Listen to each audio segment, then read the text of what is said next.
to sharpen with precision,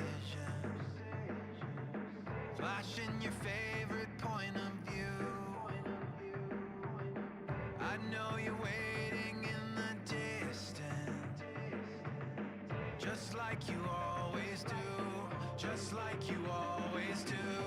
Already pulling me in, already under my skin, and I know exactly how this ends. I let you cut me open just to watch me bleed. Gave up who I am for who you wanted me to be. Don't know why I'm hoping for what I won't receive, falling for the promise of the emptiness machine, the emptiness machine.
Say I'm not, but I'm in it over my head. That's when I figured out where it led, beginning to realize that you put me over the edge. The truth's not rigid, your rules aren't fair, the dark's too vivid, the light's not there. I start to give in, but I can't bear to put it all behind. I run into it blind like two-faced, caught in the middle, caught in the middle, too late, counting to zero.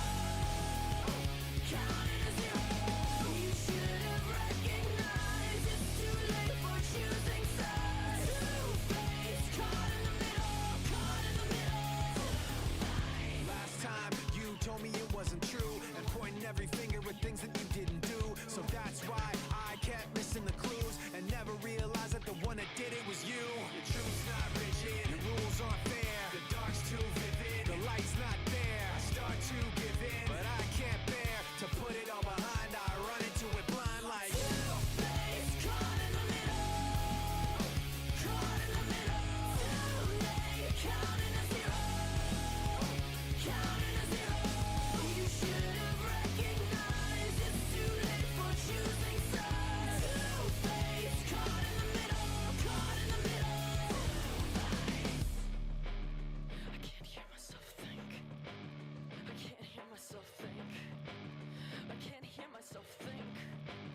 Stop yelling at me.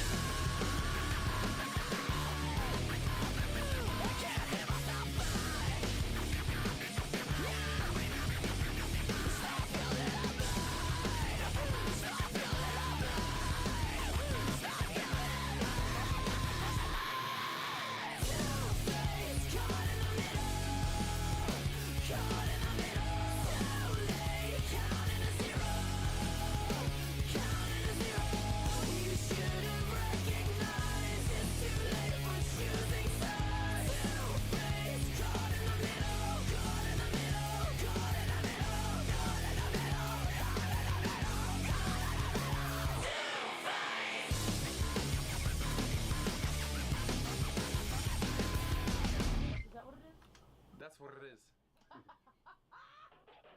We're on the same page right now.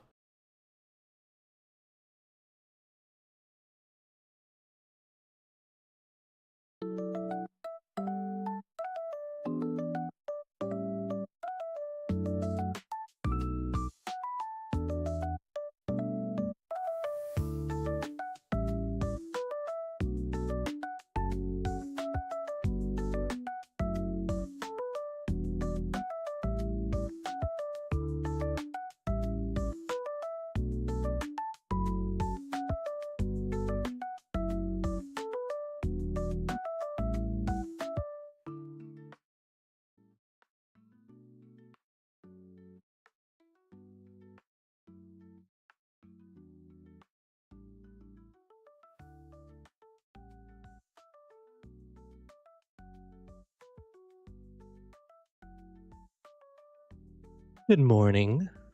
Good morning, chat. Good morning. Good morning. How are you guys? How is everyone? How you guys feeling? You guys doing good? You guys enjoying yourselves? You guys having a wonderful day today? Did you guys have a wonderful, what was it? What happened? What was it? What was yesterday? You have a wonderful Tuesday? You had a wonderful Tuesday. Yeah, you're tired? You're tired. I'm tired too. Are you guys ready? What do you mean? Do you mean wish me a good morning, or mean a good morning whether I want it or not? It is a good morning. Whether you want it or not, it's a good morning. Because today is Kitsune 101.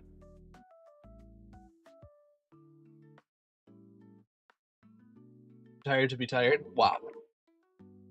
Today's Kitsune 101, chat. Are you guys ready to learn? Are you guys ready? Alright. Hold on. Ready for this? We switch screens.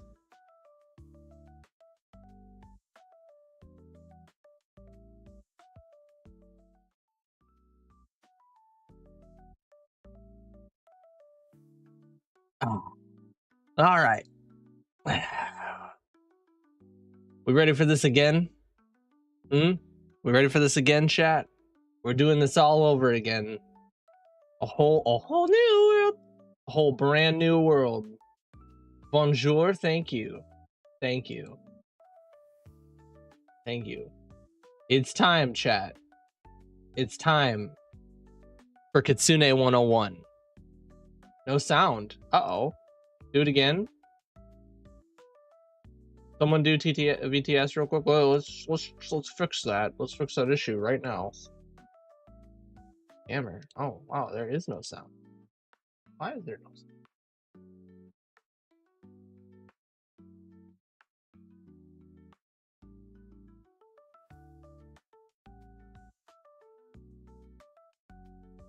Aw. Do it again. Do we get a normal intro with Kitsune 101? 1 second. Hold on. Things are breaking. Now I'm kind of confused.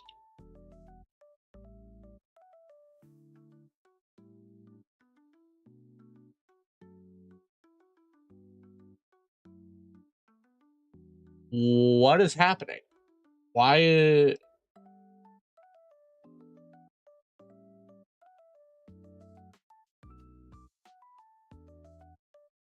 Hold on. Now that's not making any sense. Why is that not working? Huh? Hold on. What if I... Hold on. TTS is a lie right now because apparently it's not working. Okay, try now? Try it now? Did I test out TTS before stream? It has never not worked. Like, it should be fine.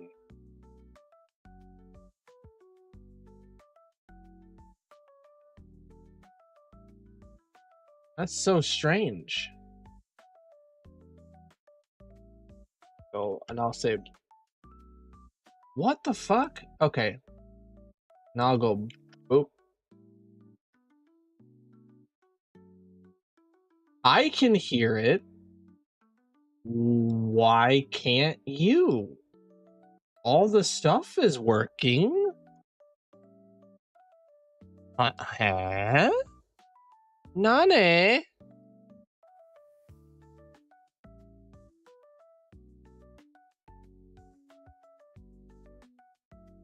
It's not working at all.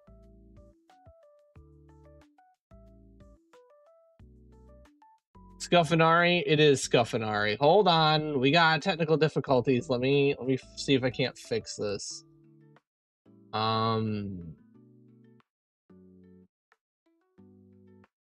That's so bizarre. Why is it not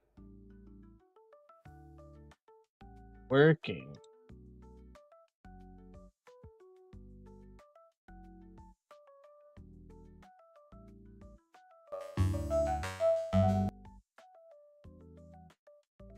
What the fuck was that?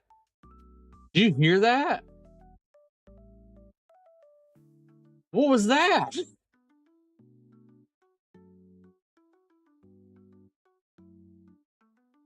What is happening? Wait, look at the shit. What's going on? What's going on? Loop. Device not connected. Oh, that's why. I see.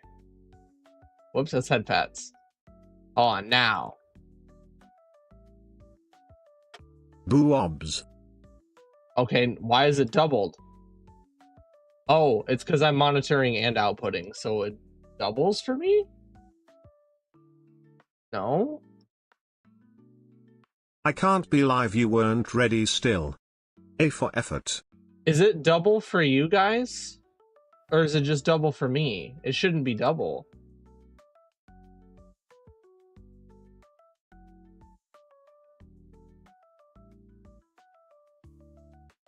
Okay. No, it's not? Okay, then that's a monitor and output issue. Okay. We're learning. We're learning. Hold on. So if I go to PTS pog, turn monitor off. Alright, now use it. Late start to Kitsune 101, chat. This is a perfect segue moment, but we don't have it's not ready Classes yet. delay. Teacher didn't do his job properly. There we go. There we go. I did my job properly. Thank you very much. Okay. All right. Now, let's do this again. It's time, chat. It's time for Kitsune 101. All right. Are you guys ready for Kitsune 101? Are you ready to be taught my wisdom? You ready to... What do you mean liar? It is time for Kitsune 101. It's time right now. We're going to be doing it. I'm going to be teaching you a thing or two. But before I do, good morning, evening, afternoon, whatever time zone you happen to be in. Hi, it's me, your boy, Sticky Penis. How's it going? I hope you guys are having a good day today, and I hope everything is going really, really well. Shush, I talk, you scammer. Wow. You're a scammer. You scammed my love. That doesn't make any sense. Okay. So, chat. It's time for Kitsune 101. It is a show or a little skit that I do where I pick a topic that I know pretty decently well, and I try to teach you said topic as best as I can. So, Yeah. Are you guys ready for my teachings? Are you guys ready to learn more from me? We've done this before. We did this before. You guys remember? We did this for Valentine's Day. I taught you guys everything about Valentine's Day, how to riz women and men and Welcome furries. to Kitsune 101 with Kit, I mean Yori. Wow. Step 1 scuff. No, not step 1. We're not there yet. We'll get there. We will get there. But yeah. It is time for the Kitsune 101. I hope you guys had a wonderful Tuesday. I hope you guys had an amazing time with some little break for me. I took the day off yesterday. Played Marvel Rivals and did some work. All right, we gotta get the blood flowing. Oh, we gotta get the blood flowing. I'm actually on time today, believe it or not, which is kind of nice. On the desk is rising. The rising of the shield hero. Right now. There we go. Okay. So, for those of you who don't know what Kitsune 101 is, I'll tell you. Kitsune 101, point blank, is I take a subject, doesn't matter what the subject is, and I try my best to explain to you or teach you that subject. So, we've done 2 Kitsune 101s in the past. One was a Kitsune 101 on Dungeons and Dragons. The other one was on Valentine's Day. And today, I'll be teaching you another 2 to 3 subjects to the best of my abilities. Now, as always, I gotta throw out a disclaimer, right? I have to throw Subject, how to be on time for your own stream. Wow. Thanks. My stream was on time, almost. But, disclaimer. Big disclaimer. I have to throw out for you. I am a dumbass. And I don't know everything about everything. And I can't tell you everything about everything because I don't know things, right? But I will do my best to teach you to the best of my abilities based off of the knowledge that I have, especially with today's subject that we'll be learning. PFFT. It's true. I am a dumbass. I don't want to teach you. I don't want you guys to take what I'm saying and be like, oh, well, that's not what, you know, and blah, blah, blah, blah, blah. Or, oh, you're not a big streamer. You don't know what the hell you're talking about. Listen, I do. I have a massive 5 head. I am the teacher. You are my students. And this is Kitsune 101. Okay? Point blank. So. Credit I helped a bit, yay. Yeah, that is true. That is true. Yor did help me a bit. Now, chat. Are you ready? Because today, for Kitsune 101, I will be teaching you guys about Vtubing. We're going to learn about Vtubing, the ins and outs, the intricacies about Vtubing, what I can and cannot share with you through the Vtubing sphere. We're going to be learning about streaming as a whole, in general, the whole kit and caboodle of streaming. And then we're going to be learning and demonstrating creating content. So, your guys' big ass head is in the fucking way. That's okay. Don't worry. Your big ass head is not as big as mine because I have massive 5 brain and you have tiny little pea brain, but it's okay. It's okay, chat. I will be teaching you guys how to expand your mind in the world of VTubing, streaming, and how to create some content for your viewers. Again, disclaimer. I'm stupid. Need a PC or internet. Click live button end. No, you need more than that. I am stupid when it comes to certain subjects. So, what I'm going to tell you is just my general knowledge. If you're wondering, well, how are you qualified to teach us about any of this stuff?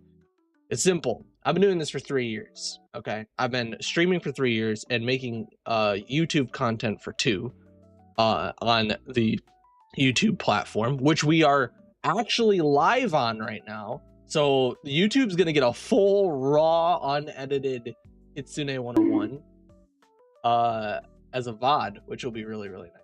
And I'll be taking questions from both sides of the spectrum as well. It's not just going to be a one-sided thing. So if you have any questions during Kitsune 101 at any point in time, you can ask them.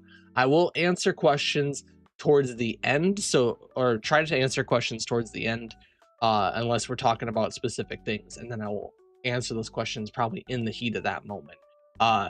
As always, feel free to use the TTS. YouTube chat does not get that luxury because the thing's not hooked up through YouTube chat. So if you want to use the TTS, you're going to have to go over to the Twitch chat to use it. But I will get to any questions that are asked during this entire stream to fill you guys in. It's going to be fun. It's going to be a bit educational, and it's going to be a bit, crazy. Woo, craziness. All right. Are you ready? The first subject that we're going to learn about today, chat, first subject we're going to learn about today, point blank, is the thing that I am, which is a VTuber. And we're going to learn about VTubing in general. VTubing in general, chat. Do you know what VTubing is? That's what I got to ask you. What do you think VTubing is, class? What do you think VTubing is? What do you feel that VTubing is to you? I will be writing these down, by the way. Keeping a grade, I think. I'll try. There's the sticky notes at. There we are. What do you think VTubing is? You feel Small silly guys on the internet. Small silly guys on the internet. Okay. VTubing is small silly guys on the internet. Gotcha. What else do you think VTubing is, chat? A person scamming us at being an anime character. Okay, that's a little fucked up. Not gonna lie. You're saying that all VTubers are all scammers? Do I look like a scammer to you? Do I look like Scaminari? No, never. Never once have I ever A person myself. scamming us at being an anime character. That is not, no. That is exactly what Blue said, but thank you. No, class. No. VTubing. You keep telling me what do you think VTubing is? Scaminari confirmed. It is not Scaminari. That is not okay. All right. I see. We got a bunch of rowdy motherfuckers in class today. I see. We got a bunch of rowdy little beans in class. I think they're so funny. People showing their ankle. What? That sounds like a totally different thing. What do you mean people showing their ankles? What do you mean? People showing their ankle? I don't show my ankle. I show my toe beans, but not my ankles. And you see like the top of my chest and my neck, but not my ankle. What do you mean my ankle? What? Confused. Peanut gallery chat lol. Yes, we are the peanut gallery. Got a bunch of stuff. Wow, that's nasty. That's very nasty. Wow. It's better to say that than showing skin. I mean, I am showing skin, but that's not what VTubing is. We need to know what VTubing as a whole is, chat. What do you find or feel that VTubing as your whole is? Okay. I understand that this is probably a heavy topic for small brains, but don't worry. I'll teach you so that way you can learn what VTubing is, okay? All right? You got to learn what VTubing is. So, I'm going to tell you, okay? I'm going to hold your hand. Streamer that have a lot of money. No, that's not true. Okay, you know what? I'm going to tell you what VTubing is. VTubing, point blank. What is VTubing? But have no money after starting. I forgot I had this screen, but what is VTubing? All right. VTubing, right here. VTubing is a type of online content creation where virtual avatar is used to interact with an audience. VTubers are online content creators who use virtual avatar instead of their real face and body. The term is short for virtual YouTubing. It's virtual YouTubing. It's virtual streaming. It's me. Hi. Believe this or not, I'm not actually an anime character in real life. I am just a guy behind a puppet. We're puppets, chat. That's what VTubing is. We're online puppets. And that's what we do. We entertain you using a virtual model in every shape and size all across the platform. To teach you, to entertain, and to possibly teach you brand new and exciting things. Scammer. No. Okay. The digital trend originated in Japan in the mid 2010s and has become an international online phenomenon in the 2020s. 2020, the year of COVID, year of depression and anxiety, year of lonely people sitting in their lonely homes, looking at their lonely things. No one's fapping to weird shit. No one is, communicating properly. Everyone is just isolated. Isn't it ironic and it alone. canned Vtubing for YouTubing when most are on Twitch? Yes. Yes, it is ironic. It is, it's a weird thing, okay? Just hear me out. So it started to pop off in the 2020s, but VTubing has been around in bits and pieces. Not everybody was into the idea of VTubing. People still aren't into the idea of VTubing, but back in the 2020s is when it really took off because there was a lot of isolation, a lot of people looking for something to do. People watched Twitch or watched YouTube, turned to VTubing, and now you have this online phenomenon that has been taking over both platforms for years. And a lot of people know about VTubing and know about Twitch and know about streaming stuff nowadays compared to what they did before. And VTubing during 2020 was a huge success. I mean, it still is a huge success, but it was an even bigger success back then. Yes. Also, a majority of VTubers are English and Japanese-speaking YouTubers or live streamers who use avatar designs. You see that, chat? So a majority of us are English and Japanese speaking YouTubers or live streamers that use avatar design. So we use an avatar to communicate with you. Obviously, you can see my avatar right here. KITTSUNE is the persona that I go by, and that is the person that I am. I am not actually a fox in real life. I know, shocking. Rip your immersion right out of your body, why don't I? It is the truth though. I am not actually a fox. I am just a small little guy that is trying to make an impact into the world that I am. Okay. Also, by 2020, there were more than 10,000 active VTubers. There were more than 10,000 active VTubers in 2020. You know how they joke about the VTuber market being massively saturated? There you go. that probably was the reason. Crazy. I can't believe you scammed us. What do you mean? What did I scam you on? Because I'm not actually a fox? I'm not from the majority. You are from the majority. Also, I believe I have another fact on this. Could be wrong. I got this from Wiki and Google.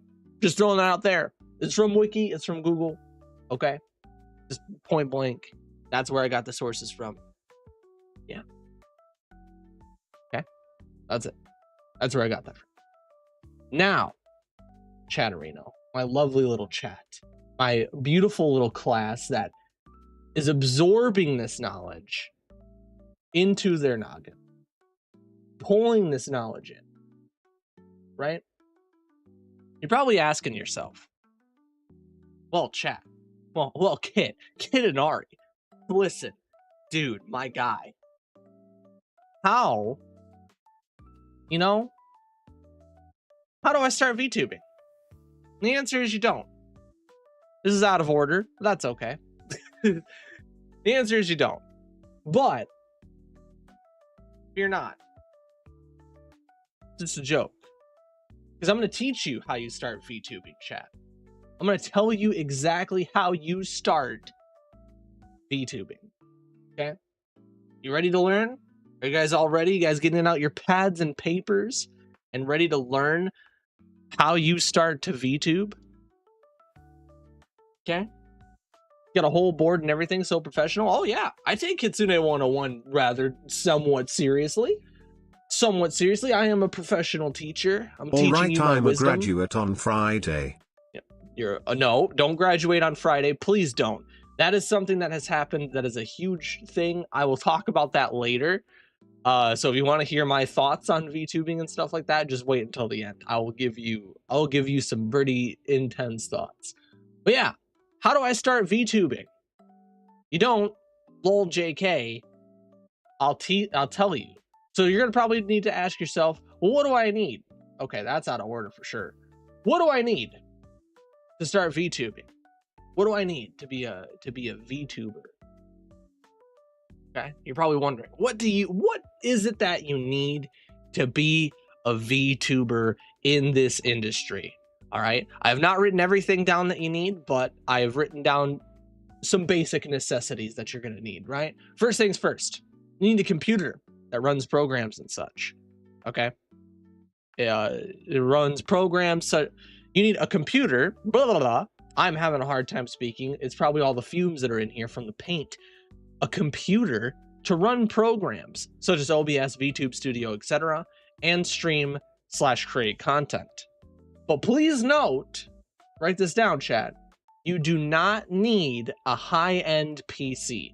This is a very common misconception that people are, not understanding very well.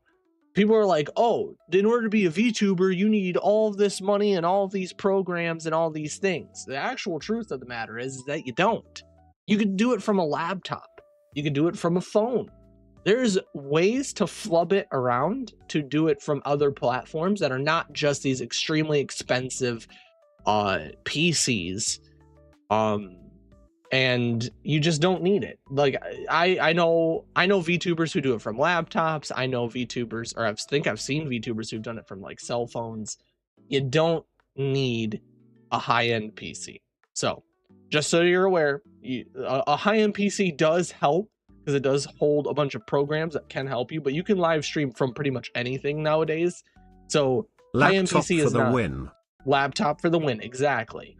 A high-end PC is not a necessity, but it does help. Also, what you're gonna need,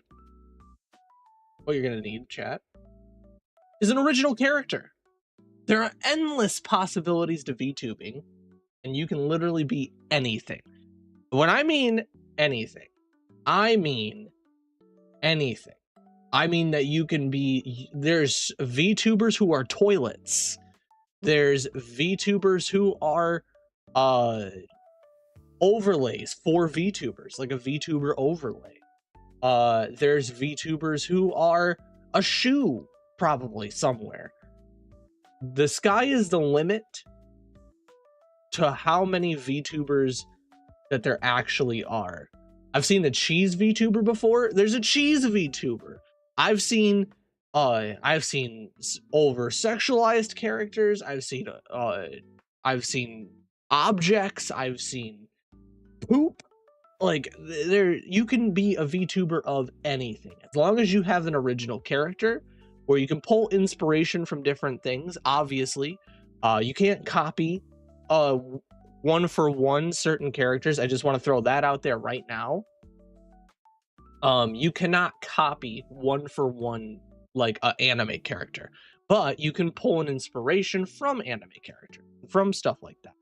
Like if you wanted to be a character from One Piece, you could pull inspiration, be like, I want that straw hat, which is, a straw hat's not an overly uncommon thing, so you could get the straw hat, but you'd have to change up the outfit and stuff like that.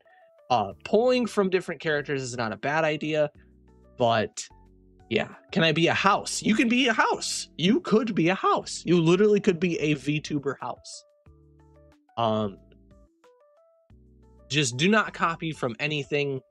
Usually you don't want to copy people's ideas for anything. You want to try to be as original to yourself as possible, but there's always going to be that issue of having originality, like 100% originality, because there's always most likely a person who has done the things that you have done. So taking inspiration from those things is good. Copying is very, very bad. Inspiration only. Exactly. Inspiration only. Also, you guys do have a voice if you want to talk through TTS. You can use the TTS as well. You don't have to do it every time if you don't want to, but you can if you want to. Also what you need, because if you have an original character and you have a PC, you're going to need something in order to use that original character. You can't just think of a character and it just wills itself onto the PC, right? So you're going to need a model, a PNG, or a 3D model. VTubers come in various shapes and sizes. We were being respectful and letting you talk, lol. That is very fair. I appreciate that. I appreciate that very, very much. You know what, class? You get a little gold star. You get a little gold star, chat. VTubers come in various shapes and sizes, and all options are valid. All options of VTubing is valid. There's obvious exceptions, right? There's obvious exceptions. Be careful with what you are VTubing, but all options of like in terms of model, I'm PNG, a star Oz. Exactly. A model, a PNG, or a 3D model are all valid options. You don't have to specifically go for one or the other. You can be any of them if you want to be. Don't ever feel like you need to be sucked into one specific category. You can literally grow as a PNG as much as you humanly possibly want. Now, I will say this. I will say people usually start out as a PNG and then they switch into a model because people like watching the moving models and stuff. But there is a lot of VTubers who are still PNGs that don't have models and they work. So if you can just make your PNG unique, move around a lot more or exciting or something that kind of draws people in, the sky is the limit in terms of your creativity, and you should definitely use your creativity to its fullest. Okay? To its fullest. But what I'm going to tell you is a little bit of advice and a little bit of a piece of my mind here. And that is, you can own all of them for technical power access. Yes. Yeah, yes. Yes. You do not need an expensive model. You do not need an expensive model. This is one of the biggest common misconceptions as a VTuber. Something that people always think that they need. Well, Kitty, in order for me to be a VTuber, I'm gonna need, I'm gonna need this $4,000 model. A lot of other people in the VTubing sphere that are bigger creators all have $2,000, $3,000, $5,000, $6,000, $7,000 models. You do not need an expensive model to be a VTuber. Now, when you grow, obviously there's free models, there's stuff like that that you can use, but when you grow, obviously eventually you're going to want to invest so that way you have your own character rather than borrowing a free character or anything else. But you do not need an expensive one. That is a huge thing that people are not understanding, is that you see somebody like Vebe or Silverveil or all these other big VTubers, Rainho, Zentreya, where they're getting outfits, spending money on models, and they could spend tens of thousands of dollars on these models every 6 months. That's because they have the money, right? Like, you see Iron Mouse, who gets like an outfit and a brand new model consistently. I think it's almost like there was a point where it was like every month she gets a brand new outfit and model. She likes dressing up, but she has the ability to do that. You can start super low. There are tons of free options. There's even a Discord called VTuber Assets where they have free options for you to use. So you don't have to start out with a massively expensive model. You don't have to start out with a a highly adapted 3D model. You can just go and get a free one, or you can learn how to make one on your own. You know, that's what you can do. I started with a $15 one. Exactly. $15 one's pretty good. There are plenty of cheap and pre-made models for starting out. There are. I want to save enough money to get the most big D model of all time, just swinging that thing. All right. All right. Yeah, I mean, you could do that. That is a thing that you could do. That is a very valid option. That's a very valid option. But as always, there's always going to be like, kind of like the expensive thing, chat. Where people think that you need an expensive model or a high-end PC, or you can't do this, you can't do that. So what we're going to do is this. How about we talk about some VTuber misconceptions, shall we? Some common VTuber misconceptions, right? Some common VTuber misconceptions. Some things that some people just can't quite grasp. But we're going to do it in the form of a true or false. So I'm going to ask you questions, and you are going to answer for me whether or not you think that's true or false. And then I will give you the answer at the end. My own personal answers, by the way. These are my personal answers, my thoughts as being a VTuber of 3 years. You know? Expensive setup don't guarantee you are successful. You're such a goofball. All right, are you ready? Are you ready for the first true or false question? Which is funny enough that you said what you said, because the first misconception: you need an expensive model to be a VTuber or to be successful. Flays. That is not how you spell false at all. That's not even the word. That's not even the word. That was flays. Is this true or false, chat? Do you need an expensive model to be a VTuber or to be successful? We've talked about this. Do you need an expensive model to be a VTuber or to be successful? True or false, chat? True or false? Tweak is a good example now. Ayo. But seriously, Kitty is very valid in spitting facts. He's making a banger stream so far. Thank you. I appreciate that. Okay, Flace. All right, we're saying Flace. Yes, I need to be able to flick you off. You need to be able to flick me off. Okay, no, that's not true. The answer is false. You don't need to be massively expensive to be successful. You don't need to be spending all your money, all your hard-earned money. Save up your money, get a job, do stuff to actually be able to afford those expensive models, those expensive things that you eventually need to grow. It will be an investment long-term, but you do not need it to start out or to be successful.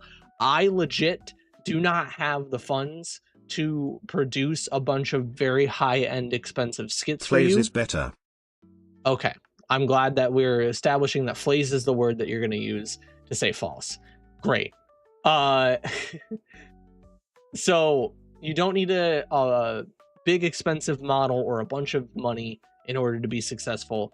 A lot of people do have a lot of money to be successful in the streaming platform, as well as the Twitch, YouTube, and Vtubing platforms. The Twitch, YouTube, and Vtubing scene. A lot of it is a lot of people with a lot of money, but they've also been working their ass off. But I want to have 100 asset I'll never show. I also want to have 100 assets I'll never show, but unfortunately, that's not how this works. It's not how this works at all, right? Now, here's another common misconception. Are you ready? All VTubers use voice changers. Is this true or false, chat? True or false? And if you're new baby to streaming and VTubing, listen to Kit. I trust him and his info, so listen up. Damn. Listen up, chat. Okay. Even if you're not new, listen up for ideas and maybe you'll grow in percent of OFC. Of course. And false. Just find yourself a sugar daddy who pays for you. Wow. Every asset is also more work for your artist. That is true. That is true. Make sure you guys refresh your stream so you're caught up too, because it looks like there might be delay. But that's because I'm streaming on YouTube too. But all VTubers use voice changers, chat. That's another one. Is this true or is this false? Is this truth or is this a falsehood? What do you think, chat? Go ahead, hit me with it. Hit me with your best shot, chat. Tell me what you think. Very, very true. False. False. F. Big old F. Okay. Last. All right. Great. Awesome. I'm glad. The answer to the question is false. Not all VTubers use voice changers, but some do. Some do use voice changers. Some don't even use voice changers at all. Zentreya uses a text-to-speech program. Some also use text-to-speech programs. Some are mute. Some are, some don't talk all the time because they don't want to. Some don't want to use their voice. Others are different in that regard. So yeah, Zen uses speech to text to speech. Yeah, Zen uses speech to text to speech. There are many other VTubers that use many other programs and facets to help them speak, because a lot of people don't like to, listen to their own voices or have their voices out there. It can be a self-conscious thing. It can be a just general, I don't like this thing. It could be a privacy issue. Whatever the reason is valid. People need to learn how to respect it if they don't already. That is something in the VTubing sphere that I hope is changed, is that people respect people who don't want to always use their voice. Not everybody is like Kitty and talks for hours on end and likes to talk for hours on end. So yes, VTubers using voice changers is false. Not all of them do. This is going to be a kind of thing where we're like, not all of this, not all of that. I know that that's like, no brainer, but I need to explain that. Let's see. I'm a way to use STT because I don't like to speak. I love your voice though. Oh, that's so cool. With the text to speech for disabled people, so inclusive. It is. AI takeover? No. That's another issue in its entirety. All right, you ready for the next one? The next one. All VTubers are friends, close, or know each other. Is this true or false, chat? Is this true or false? All of us VTubers are friends, close, or know each other in some way, shape, or form. What do you think? True or false? True or false? How you feeling on that one, chat? That's true, definitely. You know thousands of people. Okay, you think that's true? You think that's true? What about the rest of you? What about the rest of you, class? Do you think that all VTubers are friends, close, or know each other? I am friends with someone who knows a big indie streamer. I used to talk and be friends with a big indie streamer known as Rainho. I actually used to talk with Rainho quite a lot. I was in her chats a lot. We would joke around all the time. Rainho has gotten busy, obviously, but I knew Rainho. That's something that I can hold my head up high on. We know but don't know in same time. We know and don't know at the same time? Okay. Why are we only getting false questions? Shut up. The answer to this question is false. So, point blank, we don't know everybody. Not every VTuber is a friend. Not every VTuber is close to each other. And not every VTuber is knows each other personally. We know of other VTubers, but we don't know each other. Like, I don't know what Iron Mouse likes to eat. You know what I mean? I've never met Iron Mouse and talked to Iron Mouse. Same thing with me knowing other smaller VTubers. Like, I've never known, you know, Billy Bob over here and everything like that. We're not all friends. And even the ones that we bring into our circle, like, because everyone has a collective circle. There's not like an inner circle or like some kind of like, you know, whatever group. Everyone has groups that they kind of gravitate towards, and if people do blacklist people because of these groups, it's kind of fucking weird. But not every VTuber has that kind of a group, right? And we all have friends that we're close with. We all have friend groups that we're close with. We all have, you know, everything, but we're not all constantly extremely close people or know each other super well or anything like that. I know of VTubers that I am not full-blown friends with, that I'm acquainted with. There's people that I am casual friends with, but I'm not like talking to them all the time. And I have my group of people that I talk to often. You know, that is, you know, basic friendship circles, right?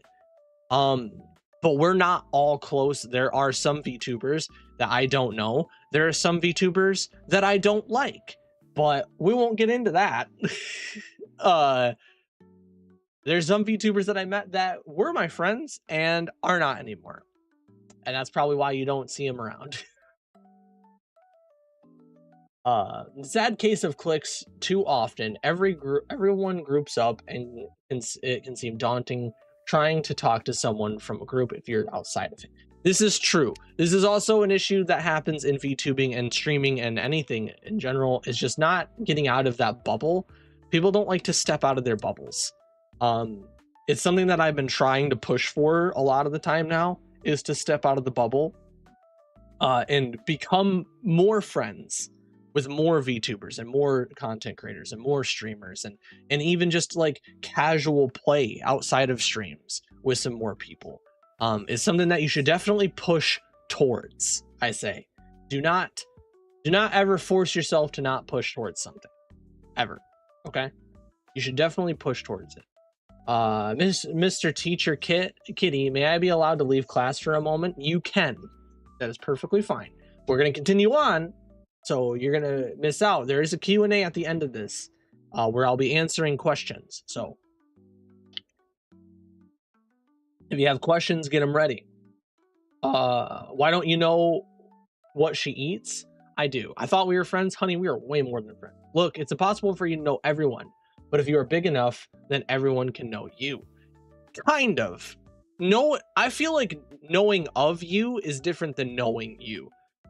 Unless you share a lot of the information, right? With your chat. Like, I am very transparent with my chat on some things, but I feel like the prompt of this question is that we are all automatically friends because we're VTubers and we're just all friends. And that's not how that works. Like, I know of VTubers that I do not like. I have met VTubers who were my friends and we stopped being friends. I have been close to people and then lost those people.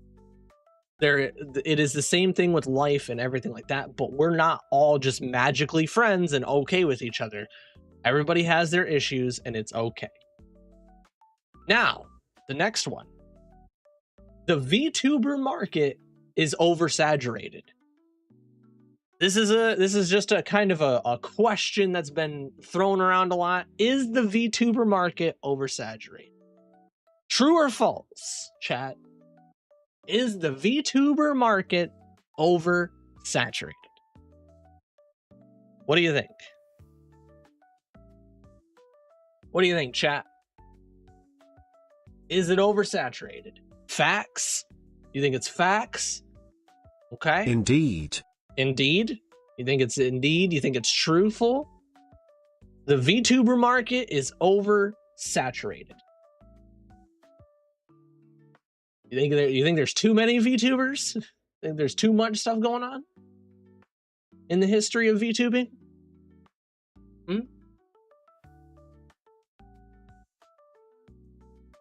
Is that what you think? The answer, my lovely chat, is true. But to an extent. To an extent, it's true. So, point blank, there are way too many fucking VTubers. There's too many VTubers who are too many of the same exact kind of VTuber. There's too many VTubers. There is a shit ton of them. A literal shit ton of them. In 2020, it was a massively overblown market, like after 2020. So 2021 through like to now, pretty much the market has just been getting pelted one after another with different VTubers. A lot of VTubers rose to fame very quickly and have been removed from their fame because they're shit people and do shit people things. Not everyone is a saint, and I don't blame people for, you know, the things that they do sometimes. But it just depends on the situation. But the VTuber market is very much oversaturated. There are too many of us. And the issue with this, point blank, the issue with this is not necessarily that it's so many that, you know, one else can be a VTuber. It's that everyone starts VTubing and then they always fucking quit because they didn't become an overnight success and didn't pop off like all the other VTubers did during 2020. 2020 was a different time in a different place. VTubing as a whole has completely changed, but I have seen time and time again, countlessly, chat, countlessly people leaving and graduating because they just didn't get the right crowd or thought this was going to be easier because of this, and this. So they just joined so that way they become viral, so that way they could become big and successful. It didn't work out within a week, so they quit. It happens all the time in this market. My advice, never give up. As hard as it gets, I don't think you should give up on anything, ever. You got to stand out, not in just your model, but how you present yourself and do content. Exactly. You have to try to make yourself known, right? Demons, cats, foxes, too many taking inspiration from the same thing. Got to make it your own thing. Exactly. The other issue of the saturation is that there's too many of certain kinds of VTubers. You can be whatever you want. I'm not going to judge you for who you are. I'm a Kitsune, for fuck's sakes, and Kitsunes are flooded in the market for VTubing. Especially Shrine Guardians and Shrine Maidens and stuff like that. That's also in the market for VTubing. It is hard to be extremely original when there is multiple of the actual same thing, but the originality doesn't necessarily have to come from the model. It comes from the person, right? Like, my model is original. It looks really good. It's fantastic. It's beautiful. I love this model very much. But Kitsune is not a outside concept. You know what I mean? The Kitsunes are not a fucking, like, oh my god, there's only one Kitsune, his name's Kinanari. That's not how it works. There is definitely a market that, you know, there's a lot of untapped markets in VTubing. Hello, Lucinda. How are you? I started VTuber. I adore what I do. I have a goal to do an 8-hour stream to raise awareness. It isn't easy, but I have a goal and I want to get that goal with my viewers and make it worth their time. I feel the exact same way. I have a goal with my streams. I want to succeed in my streaming and to do the things that I can do to give you guys something to watch, something to entertain yourselves with, something to make you smile, to make you happy, to build off of. And I do this because I want to bring my kind of flavor, my kind of juice to your punch bowl. You know what I mean? Like, I want you guys to drink in this juice from my silly ass. As scuff as it can be, as low maintenance as it can be, I want to succeed with what I do. I'm good, thanks. How are you? I am good too. Thank you very much. Thank you for stopping by. If you do like it, you can always come to Twitch and watch, or you can subscribe to the YouTube channel. I appreciate you for being here. That was a YouTube chatter, chat. That's crazy. I was nearly Kitsune and switched to a bear before being a cat. I mean, bears are like that. The animal market is kind of very heavy right now. I'm into the very cliche market, astral theme. Astral theme is pretty big too. There's a lot of cosmic and space themes. That was my idea. That is why my idea is definitely more unique side. But yes, personality being OG helps a lot. It does. It does. But it's about the lore that you can also be more original. That is true. The lore also makes you more original. If you want to do lore, you can. You don't have to, but you can. Lore is a thing that a lot of people did for a very big duration of time, but then they stopped. Twitch scares me. I just subbed to your YouTube. Thank you so much for subbing. I appreciate that so fucking much. Oh, I love cosmic tubers. So my market, the Kitsune market is the one that I can speak on, but I do know that there's so many fucking cats. There's so many Nekkos, dude. So much Nekkos, so many Nekkos. There's so many Nekkos that it's become a joke. You know what I mean? Like, it's like, oh, of course it's a fucking cat. Like, there's so many Nekkos, and there's so many variants of Nekkos, just like there's so many Kitsune, and there's so many variants of Kitsune. Same thing with, like, other stuff. I actually don't know. I bet there is. I bet there is. I bet there's a human VTuber. That there's like just a VTuber that is just a day-to-day life human. I do know a VTuber who I'm pretty sure is just a store owner as a VTuber as well. Like, I don't know him personally, but I know of him. Kitty, I'm gonna share my lore with you in the later weeks. Okay, that's fine. Go right ahead. I would love to read lore. It probably due to the Japanese popularity. Yes. Now you're right. Like, brah, stop with the cats. There's a lot of Nekkos. That doesn't mean that Nekkos are not invalid, but there's a lot of Nekkos, a lot of cat VTubers, a lot of demons too. There's a lot of demons. There's a lot of what was another one that there's like a, it's Kitsune's, demons. Is it wolves? I want to say. The other issue, we want to know something really fucking funny? When I was called Kitsune Kage, when I first started out, I was Kitsune Kage because I was the shadow fox, right? And I thought that was edgy and cool. A lot of people, one, called me Cage, and two, some people thought I was a wolf, which is funny because my name literally says fox in Japanese. So, like, some people came in and were like, "Are you a wolf?" No, I'm not. But yeah, the VTuber market is definitely oversaturated. It obviously, like, a lot of people, it's died down quite a bit, but it's saturated as fuck. It really is. There's so many fucking VTubers of all shapes and sizes. Also, Lucinda, if you're a VTuber, can I ask you what VTuber you are? I'm curious. I'm assuming you're a fox. One would assume you're a fox just because of your last name, but I don't want to make that assumption. I am curious as to what kind of VTuber you are. But yeah, this is true to an extent. So, here's another common misconception. Ready? So, true or false on this one? VTubers are all degens.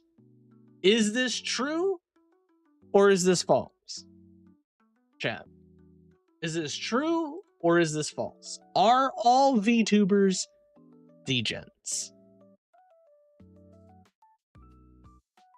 Yeah, it's good that you don't go by Kage anymore. There was a huge scandal a while back, and that name got hit with lots of shade, in my opinion. So I'm going to throw this out there. I know who you're talking about. It was Captain Hokage. Yes, we are. Wow. You are. Okay. So one for true already. The person that you're talking about was Captain Hokage, who changed his name to just plain Jane Kage. He was like a sailor fox, then became like a ninja fox or something like that. He was growing in popularity. He blew the fuck up. And then, if I remember correctly, he had a group chat where they talked bad about Kenji. I don't want to throw out assumptions. I can't really remember everything that happened. And then he removed himself. So the day that happened, this may be, I hope this doesn't sound mean when I say this. The day that happened, it was right after when he got blasted. It was right after I switched my name. It was right after, because too many people kept calling me Kitsune Cage. I got really annoyed by that, and I felt like my name was too long, so I shortened it. So that's why I'm Kitanari rather than Kitsune Kage. That, and I wanted to just change my name to Kage at the time, but then I switched it to Kitanari because I thought that sounded a lot better. And then I see on Twitter that he's getting absolutely railed, right, by Twitter, by the cancel culture and everything like that. So he gets blasted, and I made a tweet, and I think a Blue Sky post that says, well, I'm glad I changed my name from Kage. because it started trending, and then people actually came to me and were like, I thought this was about you. I was like, what? Like, no. Like, I think one person came to me and said, I thought it was about you. And it was so fucking funny. It was so funny. Very bad what he did, but very funny in the moment that I switched my name right as that was happening. I've seen a lot of deers recently. Mine is half human, half dragon, so she has horns of dragon. Oh, half human, half dragon is very cute. I love that. Oh, hold on. GM stopped. There we go. 8 out of 10 VTubers are degens. Okay, hold on now. Not all. I know a certain jelly tuber that is way too innocent and wholesome. Okay. The doxed Kenji and talked bad about him. Am I a degen? I don't know. Are you a degen? On this day, Kitanari still calls himself Kage on his PS5. I do. I need to change it. And he didn't add me on his friends list. I do need to add you. So one reason I made sure my name wasn't as common as other VTuber or streamers. So that's another issue with streaming and VTubing. Coming up with an original name kind of sucks sometimes. It's hard to come up with an original name because everybody and their mother is named fucking Kit. That's a Kitsune, and it drives me nuts. But yeah. So the question though, are all VTubers degens?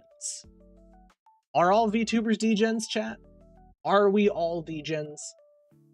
The answer, point blank, is true to an extent.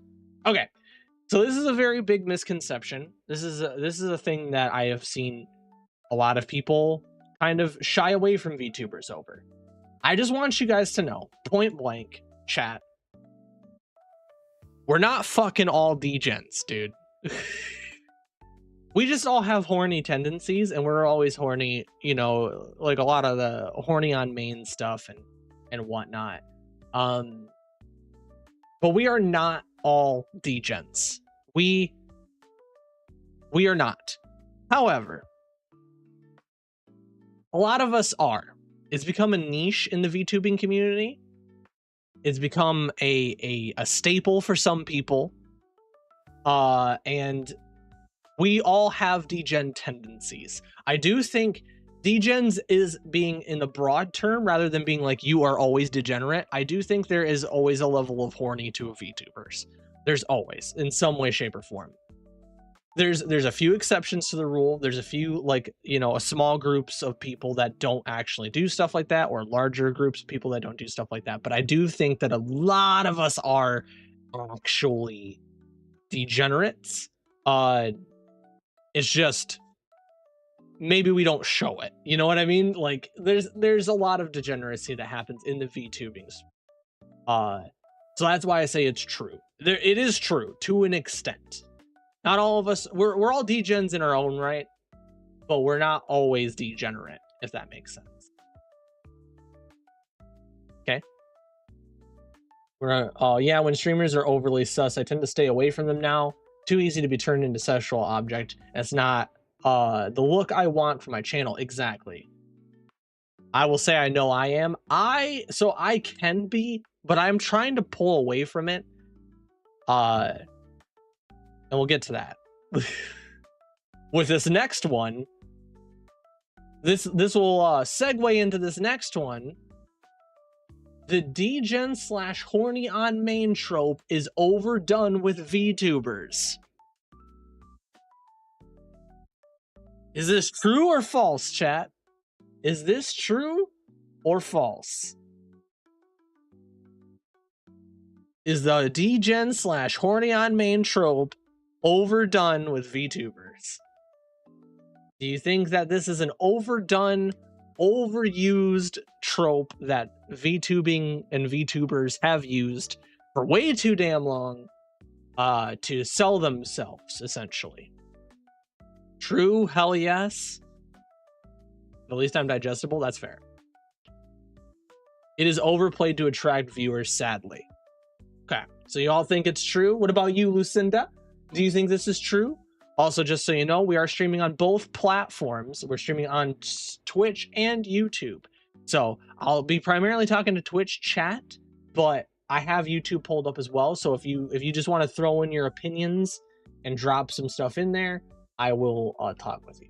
Seen a lot of deers recently. Mine's half human, half... Oh, I already read that.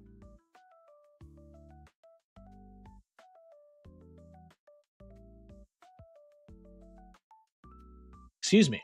I burped right in your ear. So the degen trope, you think, is overplayed and oversaturated, right? The answer is true. Yes. I'll be point blank about this. I'll be very, very blunt. It's fucking tiring, man. Every single VTuber that I see, including myself in the beginning, uses their model or some sexual comments or some stuff to just kind of pull in an audience, and the audience is usually a bunch of like either what we call simps now, or some very not good people that end up being a part of your audience just because of your degeneracy and your horniness and stuff like that. I feel like the trope has kind of started to fizzle out and die down now, but it definitely was very prominent in the beginning, the early stages, and towards a large chunk of the VTuber lifespan now, so far, where it's just overdone. It's overdone.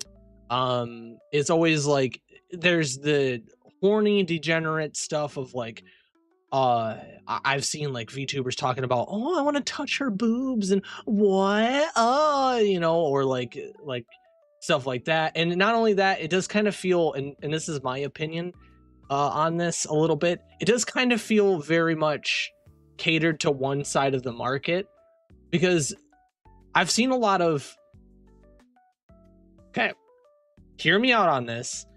I've seen a lot of female VTubers get a lot of more attention for it than I have seen with male. And I get why, but it also seems like the male side of it gets more bastardization for doing it. Do you know what I mean? Like, it feels a little weird to me, at least, where a male VTuber can sit here and talk horny degen nonstop all you want, and people will look at them and kind of side-eye them. But if you hear the female VTuber community say, I want to kiss my female friend, everyone's like, oh, ayo, can I watch, ayo? You know, it's just very weird behavior. And that's for anything too. I just don't like that kind of behavior where certain people can't do certain things because of certain specific things as well. It is overplayed for viewers, sadly. It's the beauty of the culture of anime that play a lot. Yeah, too many minors getting into VTube as well, so it turns into a thing of minors following sexual VTubers, not just the vibe I go for, in my opinion. Yes. Now, I don't mind you swearing. I don't mind you saying some dirty stuff here and there, right? If I say like pee pee poo poo piss fuck, you know, like whoop-de fucking do. I swore. I said some, like, I said dildo. Oh, you know, like, that's not terrible. But I do think that just the overall experience of VTubers nowadays has just been horny all the time, and it kind of is like, it's annoying. It genuinely is annoying and sickening after a while. Like, it's just like, come on, we're more than horny, man. And this is coming from me, who is a fucking used to be a massive degen on here. I used to say like, oh, I'm gonna shove a finger up my ass, you know, and say some weird stuff. But if I say that, it's weird. But if anyone else says that, it's like, oh, really?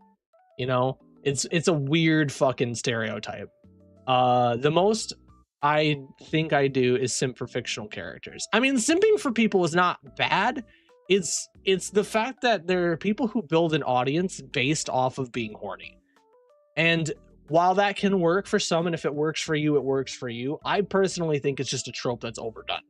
Because people saw that trope, and then every fucking VTuber became horny.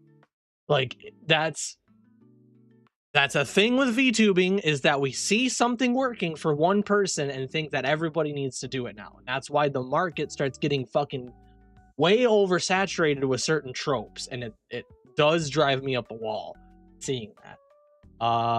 Welcome back. Yeah, welcome back, Blue. I do have issues with minor having super sexual models and do that type of content to me. Yeah, I have issues with that as well. Absolutely, this makes it super weirded out for them. I agree. That's why that if there's always going to be safe places for those people, and why you have the proper channels to go through, like with Discord, for example. If there is anyone that is young, they have roles that they have to pick, and they have to stay completely away from certain things, because swearing, in my opinion, is not a bad thing to do. Saying some weird shit is not a bad thing to do, as long as you're, you know, under the understanding. But when you start like being weird, it's, you know, there's a line that you just don't cross, or you try not to cross. The thing where you're selling yourself as a dating your community is also icky. Yes, I agree with that as well. The trope can also put you at risk of creeps following you. It can, yes. I feel like it leads to a lot of parasocial relationships if the streamer is super sexual with chat. I've seen it happen with a friend before, and he stopped after getting stalkers because of it. Yep, I have stopped as well, because I've noticed that when I stopped being massive degen all the time, my viewership went up. Believe it or not, I noticed that not relying on dirty jokes and that old cliche made the viewership go up, because people were tired of listening to stuff about dildos up my ass. Maybe it's also behind a model and anonymous lead to say things you wouldn't in real life. Yeah, that's true too. What did you say, YouTube? It is a way to get views, and it sadly works. Yeah, that's true. I see a lot on Insta. I'm down for Dirty Joker or 10, but don't make it your entire personality. Yeah, see, I agree with that. I don't care if you joke. I don't care if you make funny comments. Like, bro, when I'm angry, I'll just start blurting shit out. And it's just to take you by surprise, mainly. But I do that even outside of streaming. Like, I'll just start being like, oh, fuck my toenails, you know? Like I'll just like say some stuff because I'm so angry and like frustrated by something that I just start blurting out random shit because I think it's funny. But I do think that horny on main is massively overdone. I think it's overdone as fuck. Not to be this person, but I wouldn't have watched you if you were degen/horny like you used to be. Yeah, I wouldn't have watched me either. I did hear complaints about it. That it's okay to be myself, but I think being myself does not need to be me relying on sexual stuff all the time.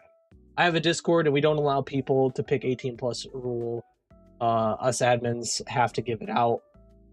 We even ask for ID because we want to protect others in the community. Parent, don't parent anymore. So I think that there is a line, right?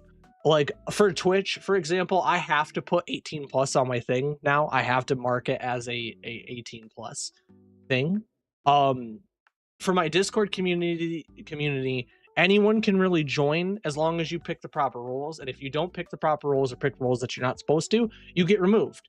Because I don't want that shit in my community. But I also don't want everybody and their mother to like miss out on this, because I swear I say sus stuff, but if you know, this is gonna be the weirdest fucking thing. It's a fine line, right? We were all young once. We all said stuff. We all talked about stuff when we were younger. So in a sense, I understand, but from a business standpoint, it's bad.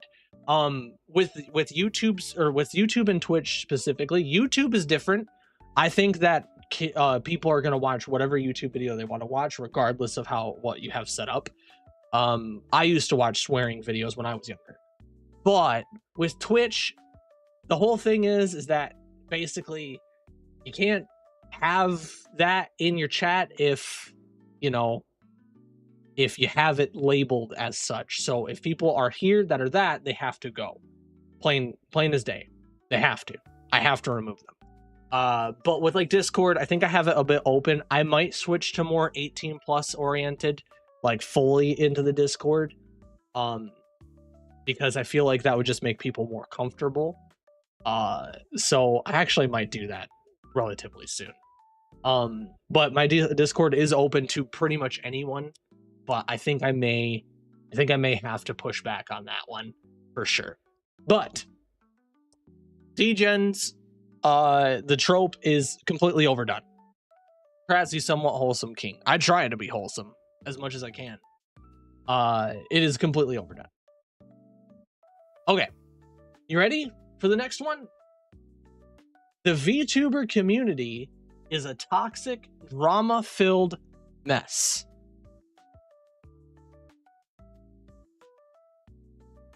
The VTuber community is a toxic, drama-filled mess, chat. Do you think this is true or false? Do you think this is true or false, chat? Do you think the VTuber community is a toxic, drama-filled mess? Sometimes it can be false. You think false? So is the world. That is very, very true. So is the world. But what VTuber community as a whole, do you think it is a toxic, drama-filled landscape where it's nothing but bullshit and like fighting and stuff? Yeah, it can be. Okay, yeah, it can be.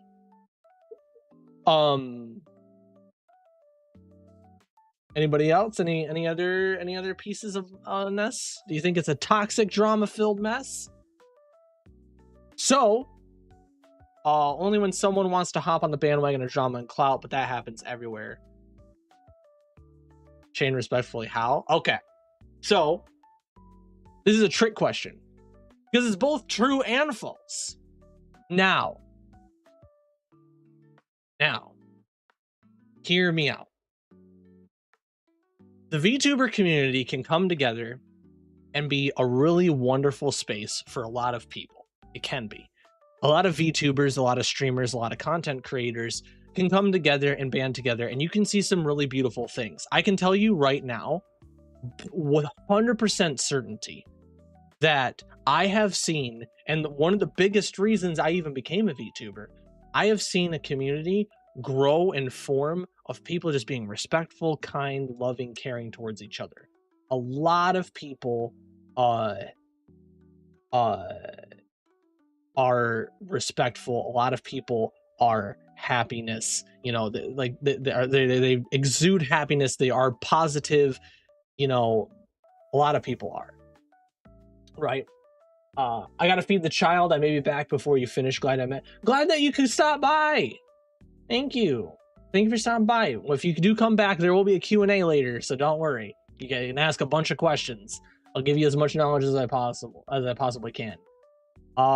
If you follow tons of them, you find the drama. If you follow a small amount of them, mostly you never hear anything. Yep, you're one of them. Wow. Hi Maya, how are you?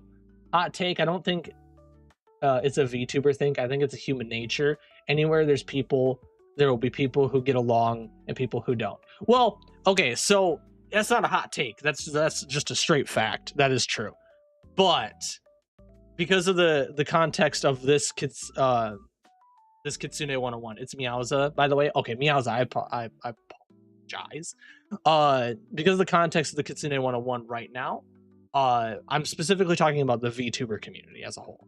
This is misconceptions for being a VTuber, right? So it is a loving and caring community with a lot of compassion and a lot of drive and a lot of help to push each other. However,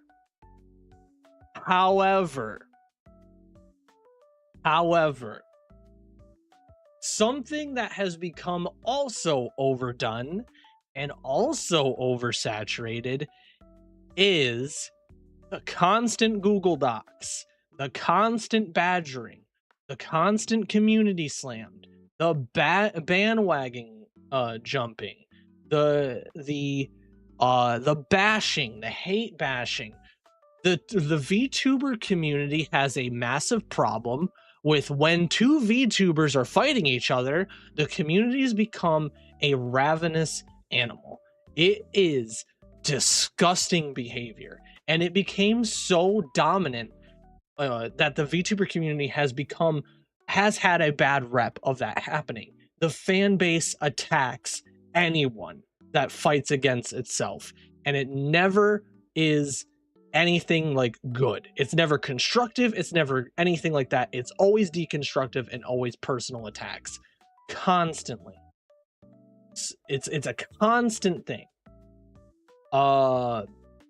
That I've seen it, I've watched it, I've watched it unfold. I've been a part of VTuber drama, not on Twitter, but in personal stuff. I've had my own dramas that I've had to deal with certain assholey VTubers. It's just what you get in this community. You get it in every community. Obviously you do. But in the VTuber community, that's why it's gotten a bad reputation and why it gets talked about a lot. It is a misconception, but it is also true. It's true and it's false, right? It's a thing that people always shit on. They should always shit on the VTuber community. The Twitlongers, exactly. The constant Google Docs, the constant bandwagon jumping. Friendships have been ruined over it. People have gotten canceled. People have gotten thrown away. You know, it's fucked up. Every community have a black sheep, yes, fair enough. But Meowza does claw, so be warned, it tickles. Damn. I think it's great. I've never encountered any VTuber drama. I don't look for it, or because I don't look for it. You don't have to sometimes. Sometimes you don't have to. It just comes. If people just stop giving it attention, maybe everyone would shut up. That's not at all. That I don't think that would ever happen. No matter what, it'll always have attention on it somehow. Unfortunately, it's like two chihuahuas fighting with each other. It really is. I will Baja blast you, Jesus. I never in my life looked at a VTuber Google Doc. I have, out of curiosity, because there's some that are jokes. It's become a joke now where people make a doc and they'll just say, the issues I have with so and so, and then you click on it and it says they stink. LOL. You know, like I like those ones. I think that's funny. But I have looked into some drama. I have seen stuff, and it just when you follow so many VTubers, it just comes out. You know what I mean? Let's go. Good job, Papa Taco Shane. What? It just kind of comes out. It floods into it. I've looked at a few Google Docs because the allegations were way too serious. Yes. I actually knew a VTuber that got canceled and had a Google Doc made about them. If you guys know Jawaffle, they were canceled and had a Google Doc made about them. I'm sure you can find stuff on them. Elara, a VTuber news person, made a story about them as well. I've talked to them, and when I found out that was fucking disgusting, I removed them immediately. Sounds familiar? Oh yeah. You probably know them as well. If it's a meme, then it's tasteful. If it's a meme, then they be stinky. That, and the community likes to, like I said, bandwagon jump. A lot of the time you'll see, like, let's say Billy Bob's community and Jimmy John's community, and both of these things have like high VTuber count, like they're big streamers, and then they have beef with each other, the community will just fucking rail on each other and bitch people out without knowing any context or any of the stories or anything. But why is it always Google Docs? Because when it first started, people were putting out Google Docs to show screenshots and stories of information based on, you know, the drama that was happening and unfolding. I can use the Jawaffle one, for example. The person that came out was a minor at the time, and they made a big doc on a lot of stuff with a bunch of screenshots of messages. It's just to document it, to show it to the world, basically, because you can't type a lot of Twitter stuff, and I don't know if people really use Twit longer anymore. I think that's kind of became a joke. Google Doc is a living document that can be shared and still edited. Yes, exactly. That's that's what happened to Twit longers. Yeah, I get what you're saying, and yeah, I agree. Yeah, it is good. It can be really good. Cancel culture can be great, but cancel culture can also be extremely toxic. Some of the wrong people can get canceled. You want to know what the actual issue is? Can I tell you the actual issue, in my opinion? Here's the actual issue. You ready for it? The issue isn't the actual issue is that there are too many VTubers that get too big of hype without people knowing who they are or them being around for too long. And then something comes out and then they dogpile on them and that person gets removed. Sometimes it's just a simple mistake. Other times it's a big fucking deal, right? My issue, the issue that I think is the major issue, is that there's too many people, including in streaming, that have too much power. Way too much power. And we put them there because we watch their shit and we make them viral. The issue is that we have oversaturated the market with assholes instead of putting people who actually deserves the spotlight and building up new people. For the longest time, a lot of VTubers who you don't know when it was just booming out rode that clout train, and because they did, they ended up becoming pieces of shit. There's been many people who have done that. And I know we can't read minds, and I know we don't know the people, so it's unfair to say that, but that is the problem with this platform, is that too many people who are pieces of shit get a platform, and not enough people who aren't don't.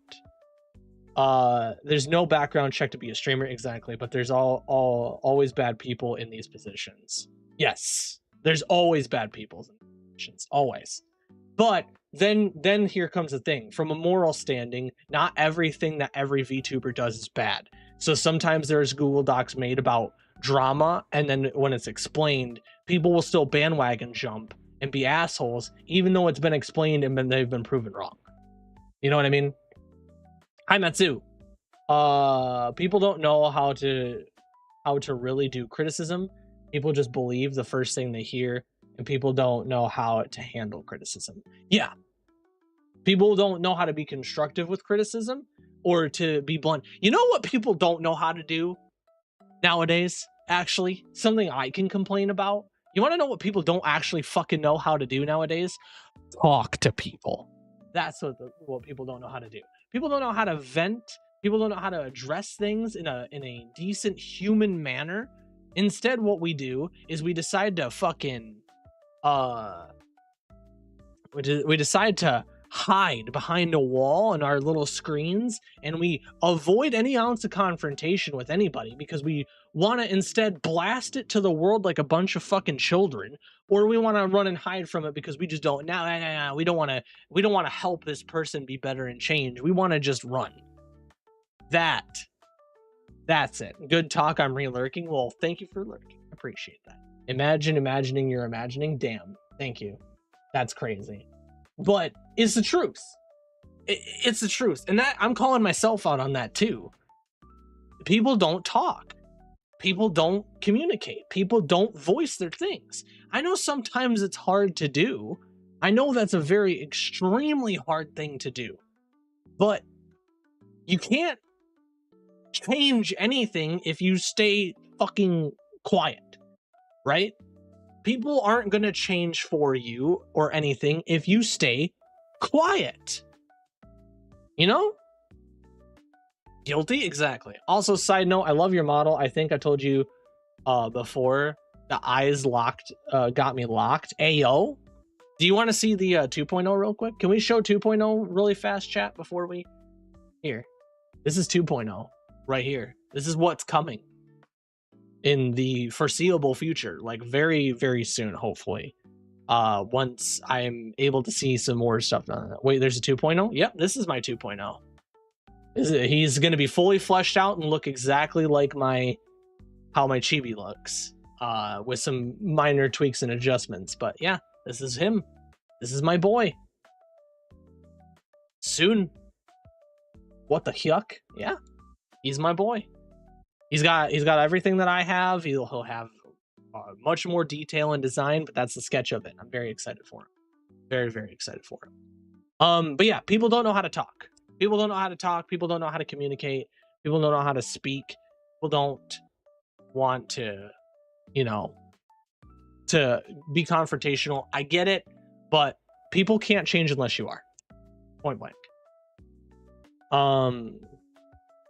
What the yuck? That's hot. Very, very nice. I think your chibi has a lot of detail. Oh yeah, the 2.0 is gonna have a lot, and it's gonna get outfits. So we're gonna have like a magical girl outfit, a punk outfit, comfy stuff like that is coming with the 2.0. Of course, if a topic isn't safe / toxic for you, you don't need to talk to this person. But if it's a small issue, please learn talking and not just bash that on Twitter. If you need to go vent to your friends and talk to your friends, that's different. But I've learned nowadays that issues will never get resolved if you just sit there and hide. So talk to the people you have issues with, confront them, as shitty and as horrible as that may be. Please do it, because you need to. I am not afraid of confrontation anymore. I just don't like giving people certain messages, but I need to, because it needs to happen. It needs to. You just need to. You need to talk and communicate your issues with people, because if you just sit and be quiet, then nothing gets changed, ever. That's the same thing with the VTuber community. I never take anything personal to Twitter. I don't think it's nice for everyone to know your business is childish. I also agree with that. I think that personal stuff should be always handled privately until it can't be. Now, next true or false question. Chat can be parasocial to VTubers.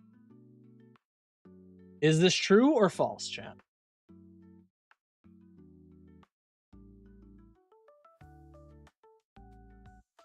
Is this true or false? Can you be parasocial to VTubers, chat? If people take Twitter seriously, they need help. That's fair. That's very fair. Can you be parasocial to VTubers?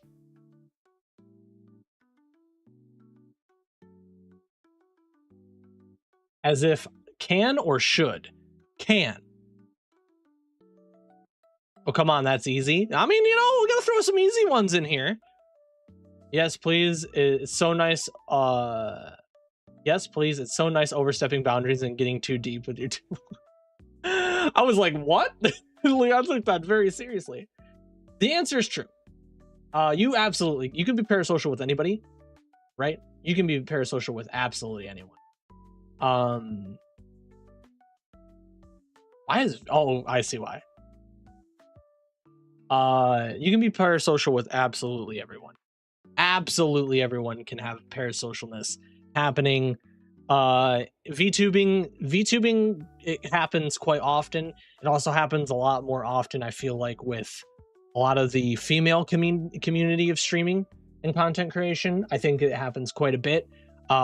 Something that I've also noticed that I personally think is really great is people being a little bit more open more immersion breaking by taking like I think that the trends on fucking Twitter are a little bit overdone too, but I think being immersion breaking and being able to like show yourself and talk about your relationships and stuff like that more openly nowadays is a common thing. I do think people just think that they just have ownership over streamers and VTubers, and it's very, very weird behavior. It's weird behavior, man. I think it's very gross. I have seen parasocial like behavior many times. Just to be very point blank, chat is chat. I have friends who are in chat. I also have just regular chat. I have met some of my viewers. They are really wonderful. Some of my viewers are also streamers. They are also very wonderful. I see people as friends, but at the end of the day, you are chat and I am Kit, and I have to think about this first. You do not know me. Just point blank, you don't know me. You don't know anything about my past. You will probably never know anything about my past unless I tell you. And even if you did learn that, that's my past, and you shouldn't hold me to that. We are not in a relationship. I have a girlfriend. We are not anything like that. You are a viewer, I am streamer. That's how it works. Point blank, plain as day. Parasocial behavior is gross. Don't do that. But you cannot be close to someone just by observing them. I want to make that very clear. You cannot be close to anyone by observing them. You have to actually get to know the person. You can't just look at them and go, I know everything about you. You don't. You don't. And it's weird. You can make your assumptions, but it's weird to think that.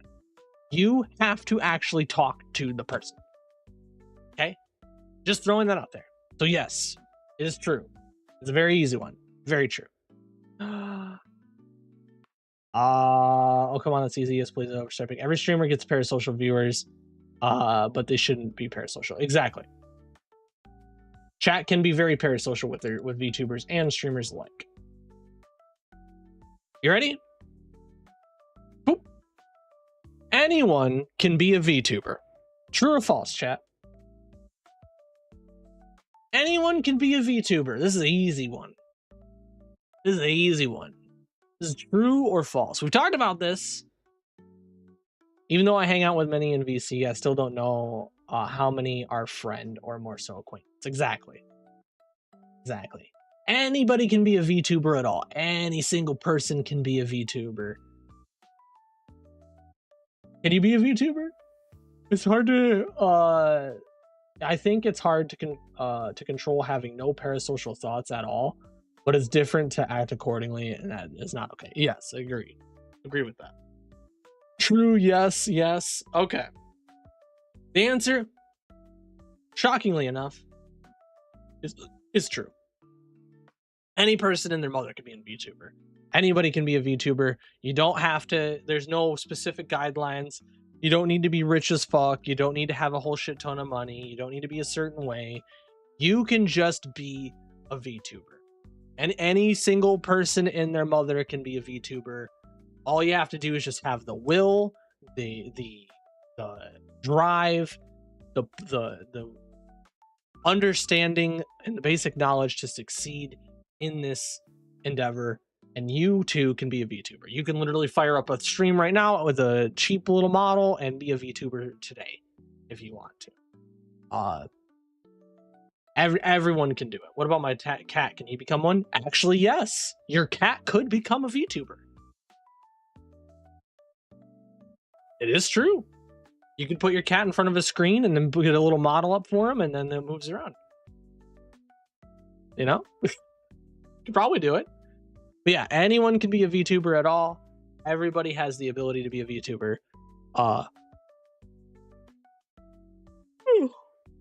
You just gotta try. You know? You just gotta try.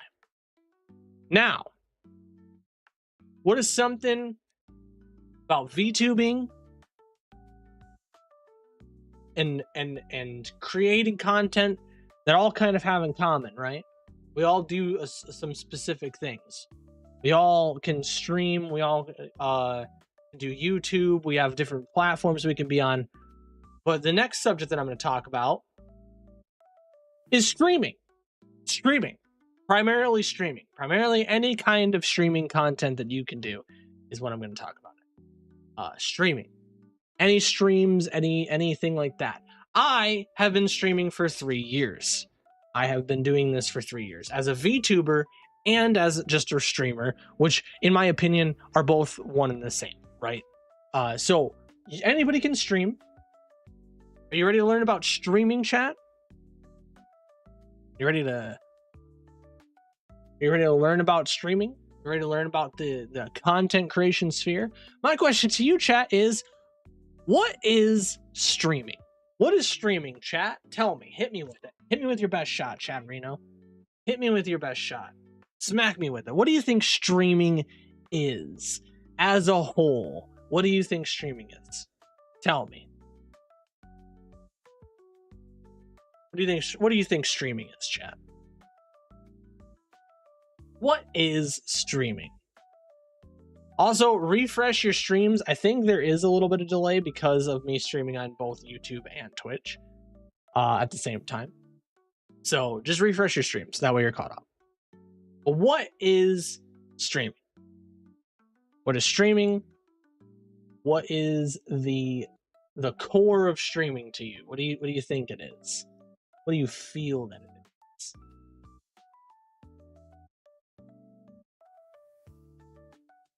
What do you think? There are 2 types of streams, as in other is not Twitch friendly. Wow.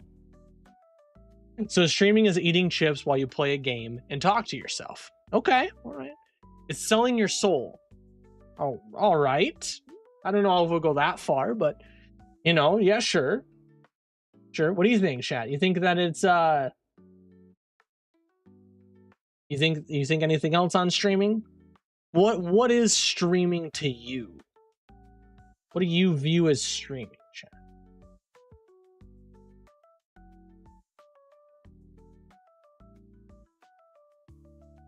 Ooh, actually, hold on. We'll do this.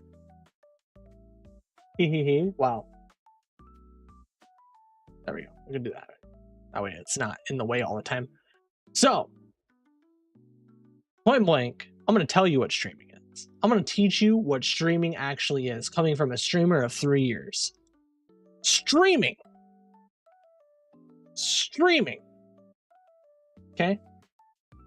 Right here.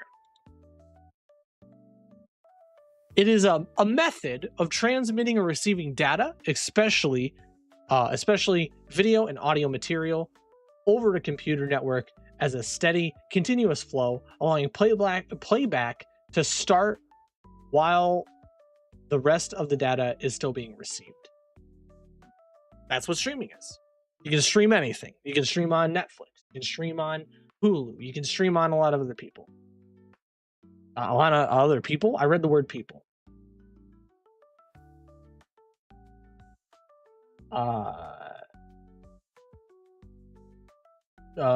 Streaming is when I can watch a Stinky Fox scam or talk into a microphone. Wow. Scamming people into giving you money. That's what my auntie said. Wow. It's being entertaining to your viewers. So streaming is, transferring data. There's a totally different definition to streaming, chat. But also, in this case, a stream is a live video broadcast of a person's gameplay activity or creative content on a streaming platform. That is what we are currently doing now. I'm currently streaming for all of you guys. I'm currently streaming and showing you guys the content that I'm doing, and we're talking and having a good time and enjoying it and explaining stuff. That is streaming. This is what streaming is in a nutshell, basically. Also, these platforms include and are not limited to Twitch, YouTube, TikTok, Instagram, Twitter, Facebook, and even more adult-oriented sites. For example, there are some streamers that stream on some very NSFW sites. Project Melody is a person of that kind of VTubing streaming era, for the context of this KITTSUNE 101, as well as many others. There's been a lot of corn stars that have been becoming streamers, Twitch streamers. There was one that has become a big Twitch streamer. It's more prominent and it's become more mainstream as of late of streaming, which is really, really cool. It's kind of like I've grown in an era where back in the day, playing video games and talking about Yu-Gi-Oh and Pokemon and stuff like that was considered not cool, and you'd get made fun of for it, right? And as I grew up, it became more mainstream, and it's really awesome to see something that I loved back then when I was young become so prominent and take over now. And it's the same thing with streaming, right? Like when I started getting into Twitch, it was like starting to take off. The GTA RPG scene was taking off. A lot of other stuff was taking off, and it's become a lot more dominant now than it has been before. It's more mainstream and you hear about it all the time. More adult oriented sites is a poetic way to say it. Yes, it is. It is very poetic. But you can stream almost anything within TOS, and there are a variety of categories and groups to stream in and with. They actually on Twitch made a category for people to stream in their bikinis. They made a category for that. So it's called beaches, hot tubs, and stuff like that. So if you want to wear like bikinis, I think lingerie or anything like that, you can stream on Twitch in that category as long as it's not too revealing or too bad. And you can just be in a pool in a hot tub. A lot of people do that. It's become kind of a joke, in my opinion. I personally am not that kind of person that likes that kind of streaming variety. I don't like those streams. I think they are just attracting the wrong kind of audience. But streaming is for everybody, chat. Anyone can stream, no matter what kind of audience you're trying to pull in. Anybody can stream. You have personal tastes and personal situations. But you're probably asking yourself, well, Kitty, how do I start streaming? Well, how do I do that? How does one do that? The answer, chat, the answer is you don't. There you go. Thank you for coming to my TED Talk. That's the end of KITTSUNE 101. You don't. You don't. Just don't become a streamer at all. I'm kidding. I'm kidding. It's simple.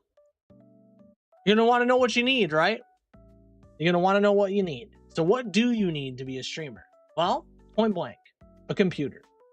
A computer that runs programs such as OBS, VTube Studio, etc. and stream/create content. Please note you don't need a high-end PC. It's the same thing with VTubing. You don't need a high-end PC to be a streamer. You don't. Press that live button. That is what you need to do. Yes. You don't need to have a high-end PC. Again, just reiterating, you can stream on anything. And especially if you're not being a VTuber, you can just be a camless, faceless person and stream on whatever platform that you want to. You don't have to be a VTuber. You can be anything. You could be a flesh tuber, is what we call just regular people. You could be a camless streamer. You can be a ball. Legit, you can just stream a ball. You can stream pretty much anything. You need good internet. While you don't need the greatest net in the world, a decent upload and download does help. So I have really shitty internet. I mean, it's decent, but it's not the greatest that it could be. Like, there's people who have 100 up, 100 down, you know, and more, even higher than that. But you need to at least have a decent internet to be able to hold the connection to streaming. Right now, mine is struggling to hold both streams that I'm doing, and that's just because I'm running 2 streams at once. If I had a stronger internet connection, I could double stream without an issue. But, you know, you don't need a good internet connection to do it. It does help you a lot. Trust me when I say this. If you can get a good internet connection, get one, because it is phenomenal. If I was to get a good internet connection for me uploading and stuff like that, I think my uploads would take way less time. I'm pretty sure than what they do now. But I have a slow internet connection, so it doesn't do that. But get a good one, and that'll help you for sure. You had us at the first half, not gonna lie, yeah. I am a flesh tuber. Oh, I'm so scary. Boo. Yeah. You also need a passion and a drive to entertain an audience. Look, as a VTuber, as a streamer, you need to actually have a drive. If you sit here and you go like this the whole entire time and you're just talking kind of like that, you don't really seem like you're into the thing that you're doing and whatnot, you're never going to grow. You're never going to grow if you don't seem like, if you're not into the thing that you're actually doing. That's my piece of advice. People can be monotone, people can be quiet, people can be low toned, but if you don't seem like you're into the thing that you're doing, people are not going to enjoy that. I'm going to point at myself. Exhibit A right here. Look at this mug. Look at this ugly little mug right here. I am a prime example of that because I believed for a while, for a long while, that I, Kitty, wasn't good at what I was doing, and it reflected. I believed for a long while that I sucked, and that reflected. Oh, I'm the example? You're not the example. I'm the example. I also was not happy with the content that I was making, and I wasn't pushing myself. I was just kind of streaming to stream and spinning my wheels. When I started to show that I was more interested in what I'm doing and being passionate, people came back, people came in, people enjoyed it. You need to show that you care about what you do. That is how you're going to succeed in the VTubing sphere. You need to actually care about what you do. No, I'm boring. You are not boring, honey. I love you and I love what you do. I want to watch more of your streams, but you need to stream more for me to watch you. But you need to actually have a passion for what you do. It's a passion project. It's a hobby, right? When you do a hobby, you do it for a bit and then you can give up on it and yada yada. But if you have a passion towards that hobby, you need to show that passion. Because if you don't, then you're going to always be failing, in my opinion. So you need to have a passion and a drive to entertain. You also need to have the willingness to learn and grow. Now, this is a big one for all of you fucking little chatterinos here and a lot of you people who are watching this on the VOD. This is a big one. You need to understand and learn from other people on what to do and what not to do. You need to have a willingness to learn and grow and take criticism. You need to do that because if you don't adhere to your audience a lot of the time, then you are going to just be fucked. You know what I mean? For example, if I kept being dirty and kept being perverted, a lot of the people who are in my audience now probably wouldn't be around. If I kept being extremely dirty and extremely perverted and always saying really nasty, weird, sus things and being weird on stream. Now when I do it, it's a surprise and it's fun and it's funny and you guys enjoy it and you think you get weirded out by it, but it's like a funny thing, right? But newer audiences that come in don't want to see that. So you need to learn, you need to find that balance. Grow as a streamer. If you think something's not working for you, then don't do it. Now, this does not mean that you have to stick to a specific game all the time. Some people find successes in doing specific games. Some people find success is, I don't know why I said success is the first time, success in doing specific content. But variety has been kind of taking over a lot of people's lives. Not everyone does the one specific thing lately. You will be successful doing multiple things.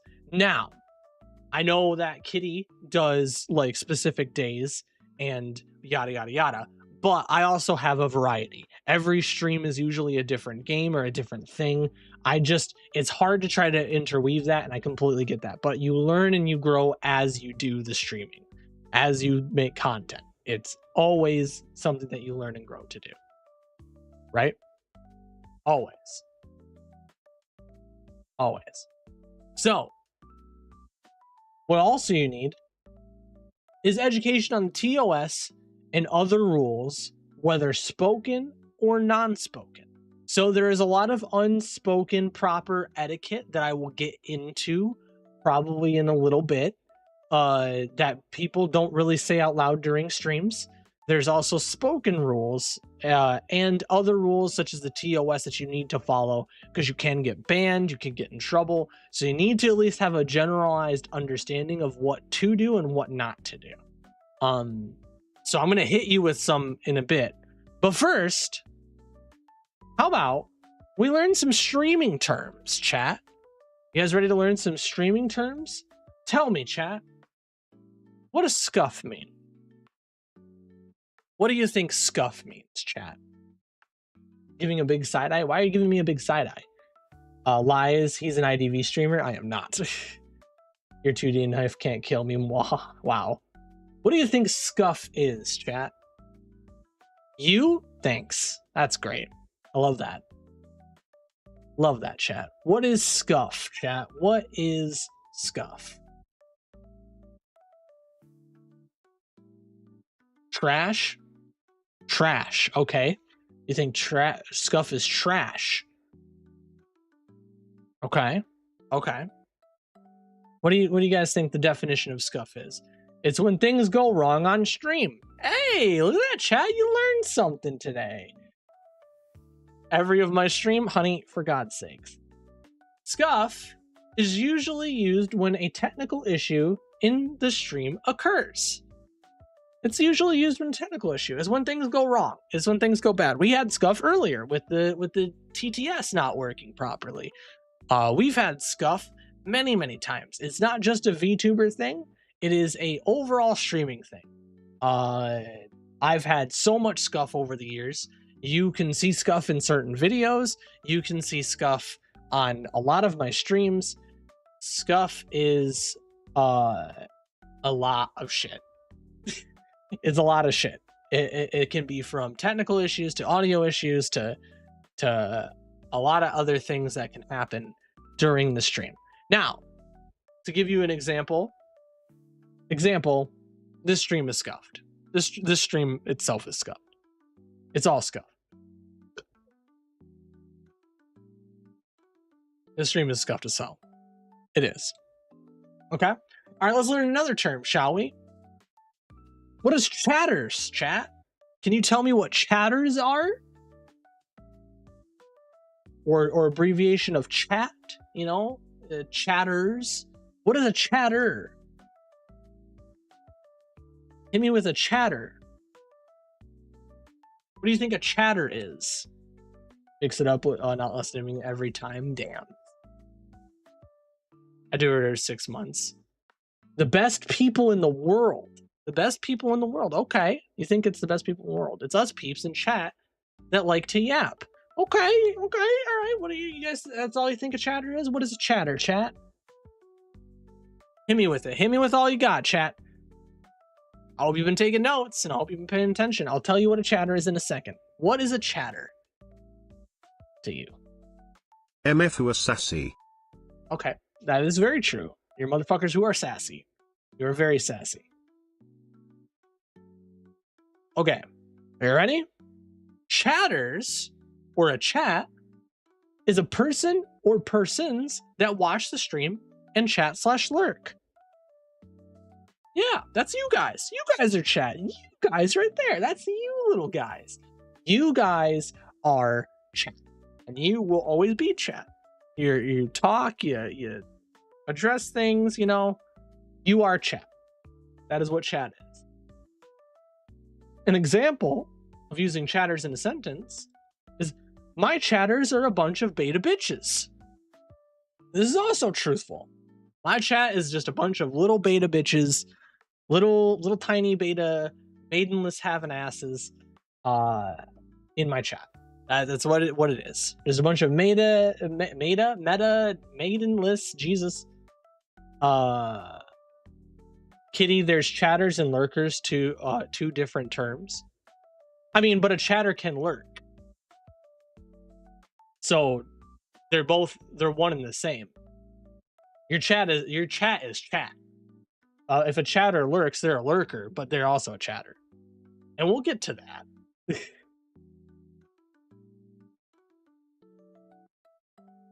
We'll get to that. What the fuck? I'll show you. Hold on. Next term. Funny enough, since class wants to jump ahead on schedule, what does lurk mean, chat?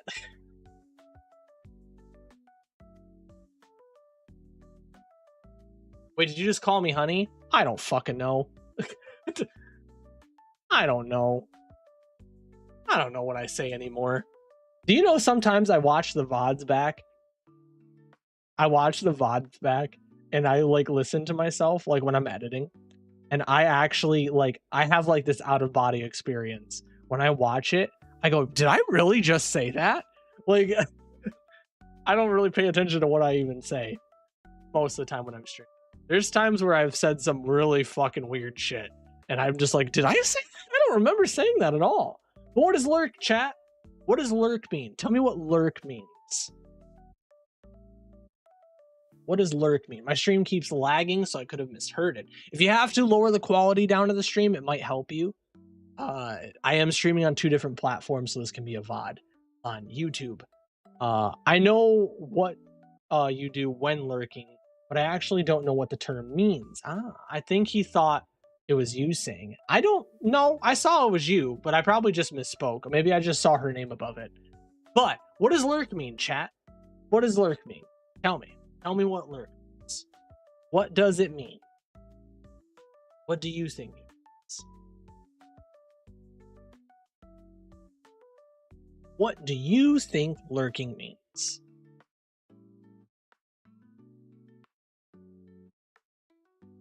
Okay?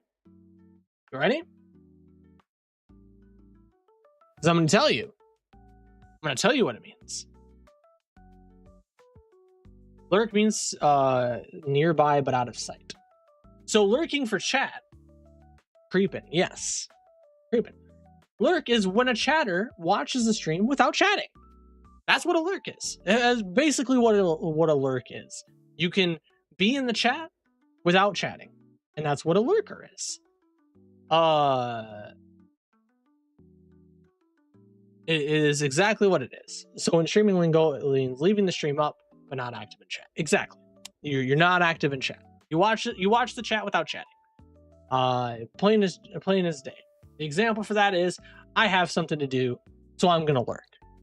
Kind of like what Blue did earlier. Blue lurked actually earlier. It's fine. He call honey everyone at this point. I'm gonna fucking smack your ass. But that's what a lurk is, chat. That's all it is. That's what lurkers are. Lurkers are people who are lurking that don't always chat, but they are still a part of chat. So a chat is chatters and chat is the same thing. Chatters chat, lurkers and lurking, or lurk and lurking are all the same thing. They're just things that chat can do. So, next one. What does backseat, chat? What does backseating mean? Hit me with it. What is backseating?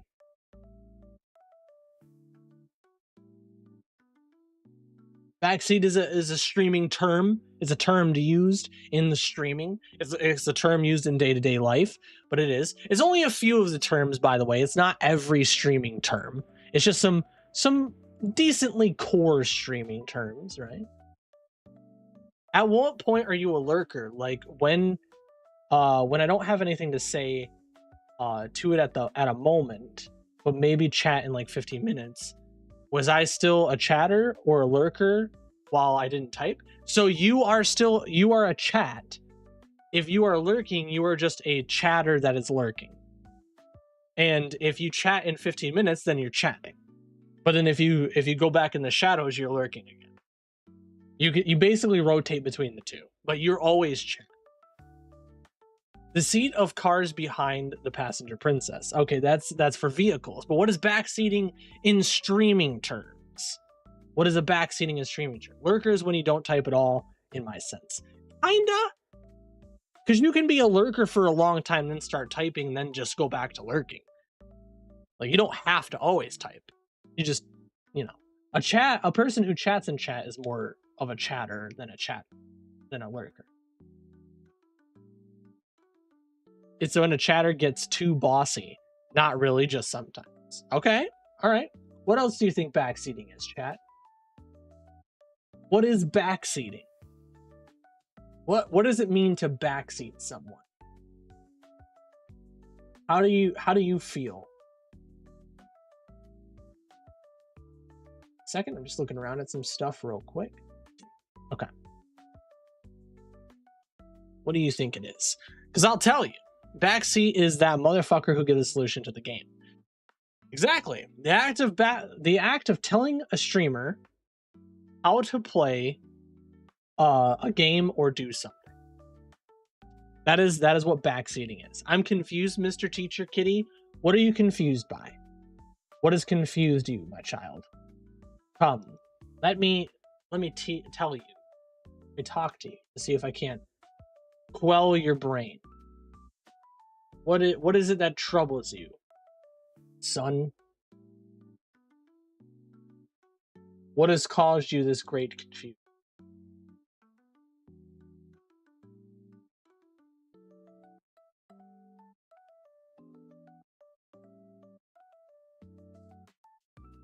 What has caused this great confusion? But yeah, backseat is the act of telling a streamer how to play a game or to do something. So basically, if I'm playing a game and you guys go, oh, hey, you should go over there and do this because that's how you're supposed to do it. Blah, blah, blah. If you turn left, there is a boss. If you press X, Y, A, B, space, T, the boss should die, and then there is a cutscene where the boss falls for you. That is backseating. That is actually the prime example of backseating right there. It's telling me exactly how to do it and exactly what happens when you do it. No matter what it is, you can backseat me on doing specific things, or you can backseat me on playing a game. Like people have a tendency of doing that a lot. I have seen it happen. People sometimes just don't know when to shut the fuck up. I still don't get a lurker in a chat, and please don't call me son. Okay, fam. I don't get a lurker in chat. So a lurker is a lurker. A lurker is a person who doesn't chat. A chatter is a person who chats. Chat is collective. So everyone who's sitting here right now, even if you're lurking, you are chat. A chatter is a person who talks on the stream, and a lurker is a person who lurks in the shadows. But you all are collectively chat. So you can chat for a bit, right? You could type, and then you could go, be right back, and then you say lurk. That means that you are lurking. That means that you are not going to type, you are not talking, and you are just sitting in the shadows. But if someone is lurking, they can come back and they can chat. So it's basically just two forms of the same thing. At what point do you turn into a lurker? A lurker is a person who doesn't chat at all, when you just don't talk. So if you were to just stop talking, for example, Kingdom Hearts streams, my chat all becomes lurkers, because during the Kingdom Hearts streams, I'm primarily playing the game and focusing on the game. There's not really a lot of interaction. But during this, you're all chatters right now, because a lot of you are just chatting. They're different, but they're the same. Because a chatter can be a lurker and a lurker can be a chatter. That's what that point. So it's when you just don't talk. That's when you start lurking. If you don't talk and you watch, you're lurking. If you don't talk and you leave, then you just leave. That's what that is. But yes, it's a spoiler. It's fighting the streamer, telling the streamer what to do, guiding the streamer through the stuff when they haven't asked you for any help at all. Backseating can also be when they've asked you for help and just telling them over and over again what to do. It's basically just telling someone what to do. You're controlling their actions or trying to control their actions. An example of this, this chat is backseating when they can't even get any bitches. So chat likes to backseat when they can't get bitches. All of you in chat just can't get any bitches, you know? All of you are just a bunch of bitches that just, you know, you can't get bitches, and you backseat the piss out of your streamer. I'd say someone who isn't active with stream at the moment, and may not respond when called out. I mean, Yes, but there's people who like, because that's not really a alert, because if they respond potentially, I mean, it's the same thing. It's a chatter. It can be a lurker, and a lurker can be a chatter. But sometimes we type in chat during Kingdom Hearts. Are we still lurkers or eh? So if you talk, you are not a lurker. You are a chatter. So I'm talking to you right now, right? I'm not lurking. I'm chatting. If I go quiet, I'm lurking. Then if I start talking again, I'm chatting. A lurker, if you are not active in the chat, you are considered lurking. So if you just stop talking and you're still watching the stream, you are lurking. But if you start typing again, then you are a chatter. Anyone can be a lurker and a chatter. Basically, right now, for example, actually, I'll use this as an example. If Josie is still here right now, Josie is now a lurker because Josie hasn't typed in the chat in quite some time.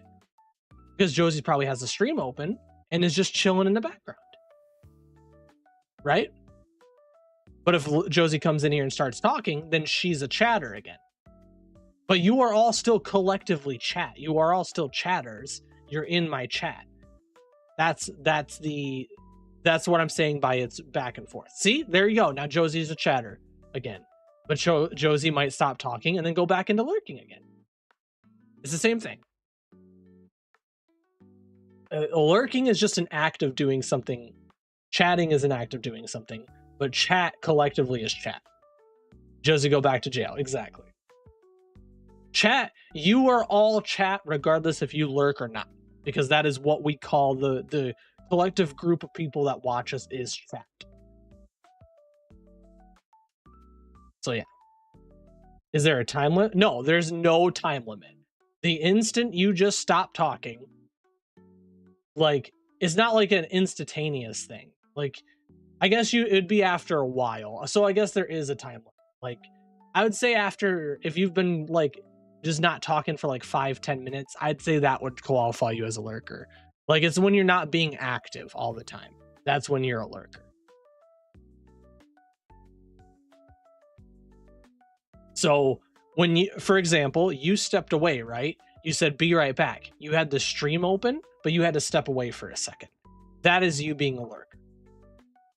And then when you come back and you start talking, now you're a chatter.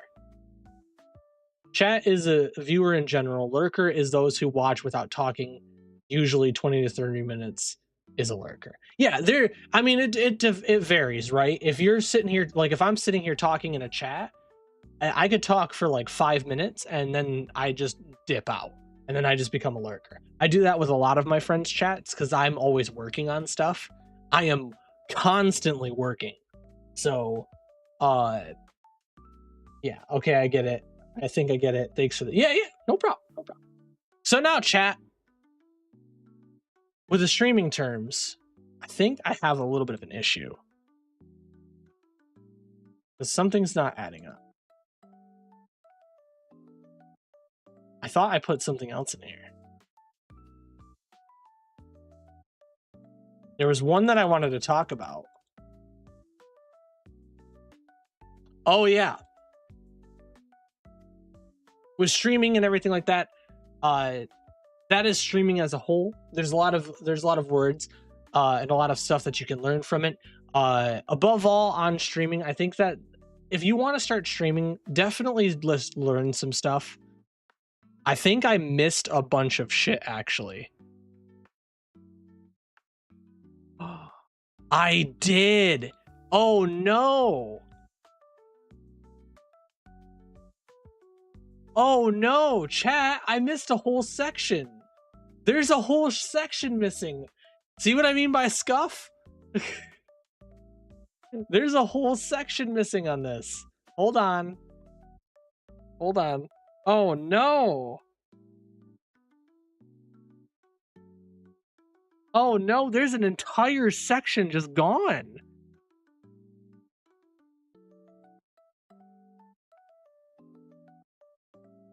Where did it go?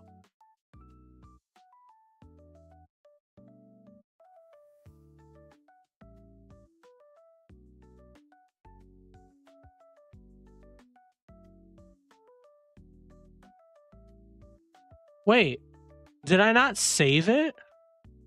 A Vtuber stream wouldn't be a Vtuber stream without scuff. Oh, fuck. I had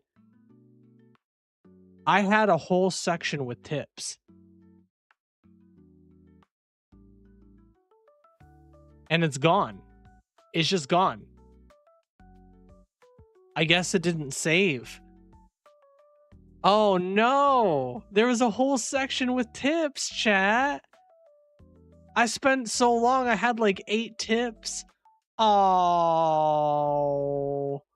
Oh, that's so upsetting.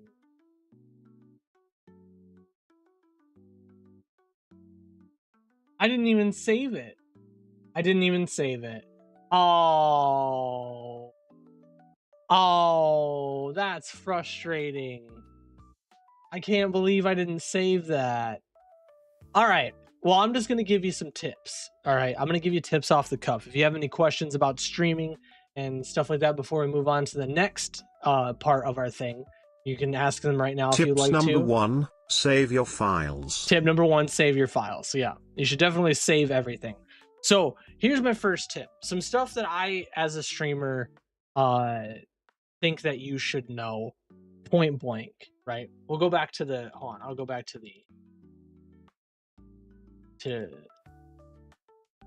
the streaming part right here. A big tip that I will say for you, at least from me, some advice, some words of advice, is 1, you should 100% learn audio. You don't need to learn every little facet and divot of audio. Good tip, don't try to riz chat, let them riz you. Jesus Christ, no. You should learn audio, learn things about audio issues, everything like that. Learn how to fix it, because audio is a big part of what we do, and it can be a bitch. It can be a massive, have a good audio. Massive bitch. Image don't need to be all good quality, but audio have. Yes, image does not need to be good quality, but you should definitely have good audio. You don't need expensive microphones and stuff like that, but higher quality mics do make you sound better. I currently have a very good mic. I have a dynamic microphone, which only picks up my voice now, so you don't hear background noises or anything like that. Having good audio programs, learning some audio ins and outs and what works for you. Everyone's voices are different, so learning how to do filters and different things like that can definitely save your life. Learn audio. Learn audio issues, chat. 100% learn audio issues. My next tip, I think that I will give you, I cannot believe I did not fucking write all these down. Very bad audio is one of the biggest turnoffs for people to stay, to be honest. It is, yes. Now, it's not always a big issue, but if you have extremely shit crunchy audio all the time, it is very frustrating and very tiring to hear. People don't want to always hear mics peaking. People don't always want to hear scuff. They want to hear some clean audio. You can build an audience off of funny, like, scuffy mics, but it's always good to have audio in general. Let me see if I can't find the thing. I cannot believe this. I cannot believe I did not save the tips. I am actually genuinely surprised by myself. I usually am so anal about this shit. I had such bad audio when I first started. Yeah. I can't stay with bad audio. Meanwhile, I can't stay if the image I can stay if the image are lower quality. Yeah, the streams can be lower quality, but as long as the audio doesn't sound like crunchy shit, it should always be good.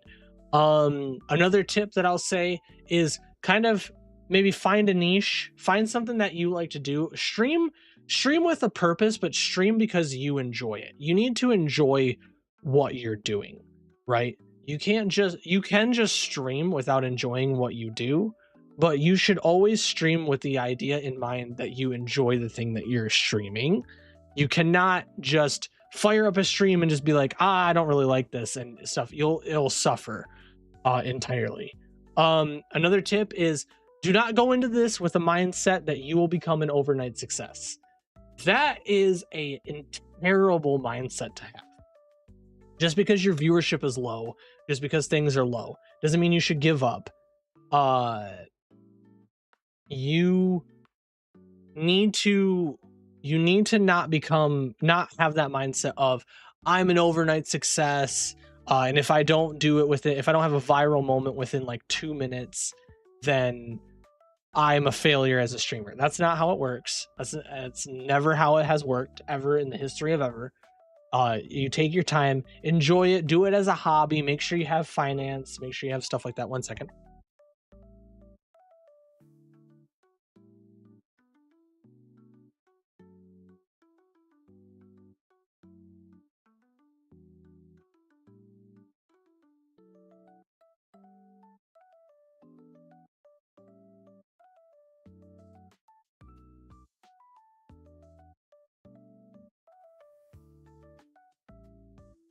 Okay. Sorry, chat. I had to have a conversation real quick. So I'm back, you little fuckers. I'm back. Good lord. I'm back. Stop counting. You little shits. I swear to God.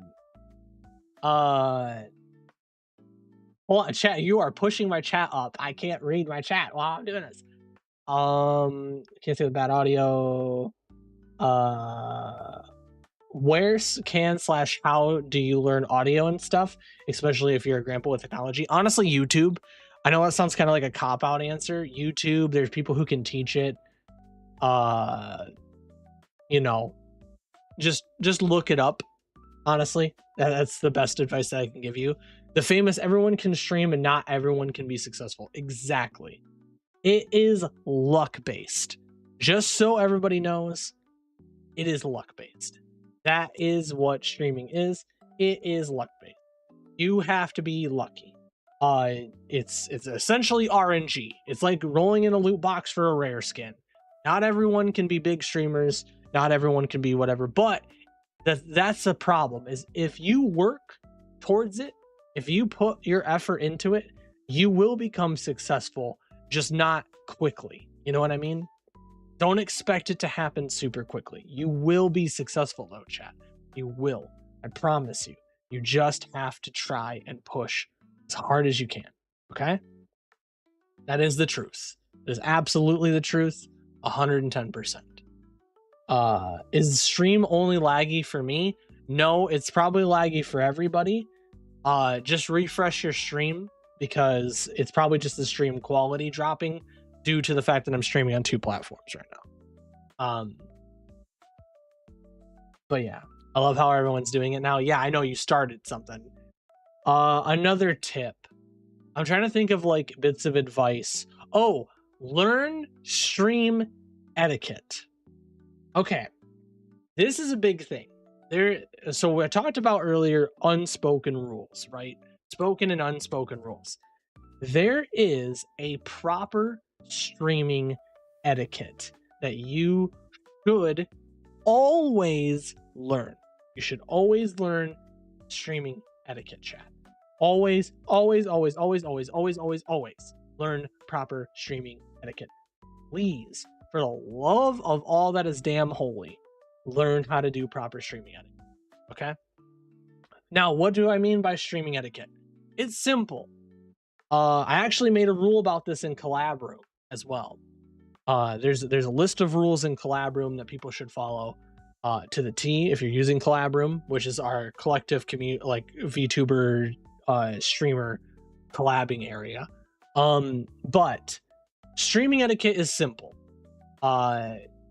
You should probably mute your microphone when you talk to people unless people are comfortable with it.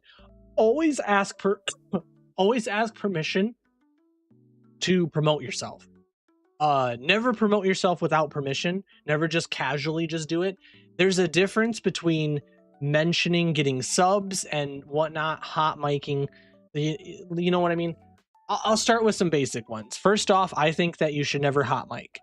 Unless it is, you literally can't help it. You should never hot mic. You should mute your microphone. You can hot mic with certain people, right? So certain people will be okay with it, but you should definitely mute your mic when you talk to your chat. It's just proper etiquette. It's so you don't flood the VC with voices, especially when you're having larger collabs. If you're using in-game voice, it's a lot better. But you should definitely toggle your microphone. It is something that I have slowly learned, and I am getting much better at it. Even when people tell me it's okay, I still do it, so I have it ingrained in my fucking head. You should mute your microphone when you stream, when you're talking to chat. What exactly is promotion? Okay, so then we'll get into that. Promoting yourself. You need to be careful when you do that, especially in Twitch chats and in streams. It is essentially what it is. It's saying, come watch me, come look at me, come look at the project I'm doing, come look at the thing that I'm doing. You know, if you talk casually, like if I'm like, oh yeah, I did Kitsune 101 the other day, like that to me is not promotion. That's just you stating that you did something. But it's like saying, yeah, like what yours said, follow me, I stream on these days. Or like saying like, I have this thing in my chat over here, you know, like it's self-promotion. And it is okay to self-promote yourself. It is okay to talk highly of others and help others promote each other's content and stuff like that, of course. But even as a salesperson or as whatever, you know, trying to get an audience, it is not good to promote yourself consistently. Just so you are aware, we are on an island that a lot of people are trying to fight for, but you don't need to always fight the island. Sometimes you just need to just talk and be casual. It doesn't always have to be about promoting and business and stuff like that and everything. You should just talk to people without it always having to be, I'm trying to sell you on my product that I'm trying to give you. You know what I mean? The other thing is that with promotion, there comes times to do it and times to not. Always ask permission before the stream starts if it's okay if you self-promo. Ask first on anything, no matter what it is. Even if you know it's okay, still ask. It is a thing that a lot of people, I feel like, have just lost their collective fucking brain cells on. You know what I mean? Like, you just don't do it. You don't promote yourself. You don't, well, you promote yourself, but you don't push yourself. Is saying I'm also a VTuber or similar when topics follow stuff promoting. No. In a sense, yes. So there is the very blatant promos and there's the very disguised promos. And then there's like casual conversation. Like you can say, I'm also a VTuber. That's not really promoting. That's just stating what you are. You are a VTuber. But if you're like, I'm a VTuber, you should come watch my streams. I stream on this day.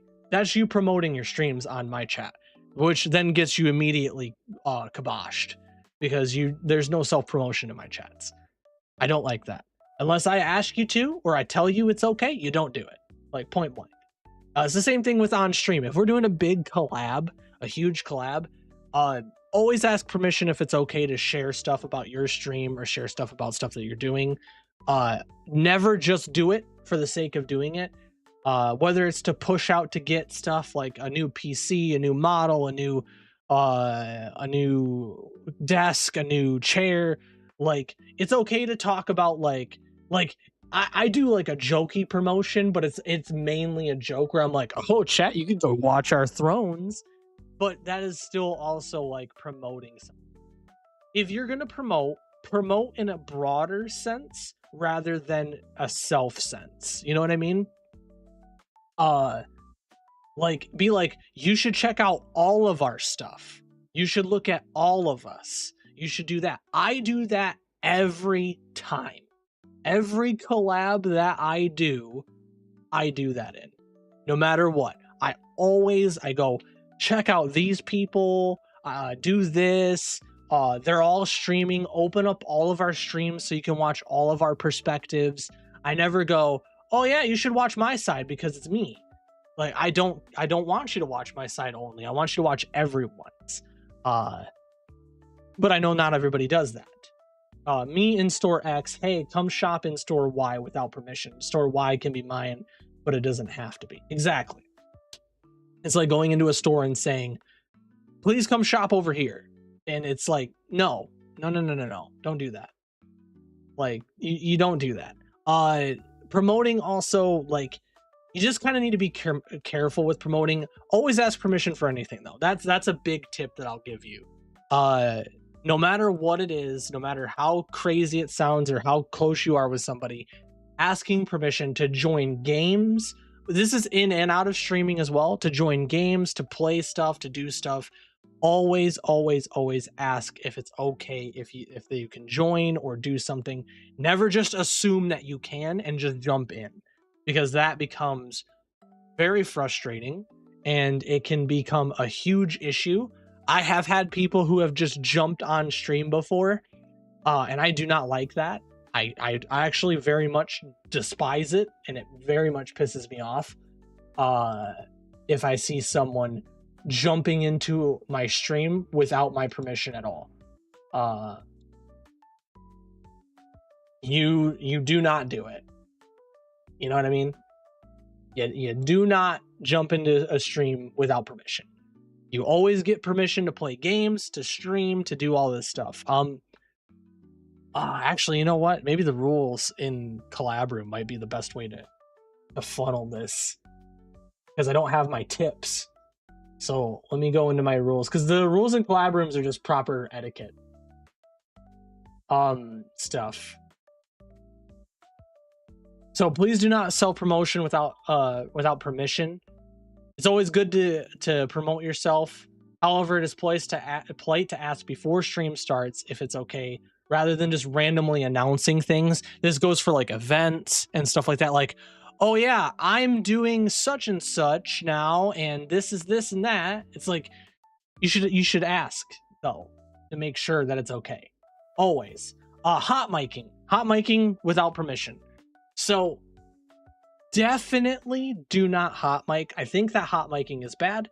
I used to be okay with it. I'm not okay with it anymore. You can hot mic in certain streams if the people are comfortable with it. But what hot miking is basically leaving your microphone on the entire time. In big collabs, hot miking is awful. Do not hot mic in big collabs, especially with me. I get frustrated if I hear hot miking in big collabs. I know that it's hard to program your brain to hit a toggle.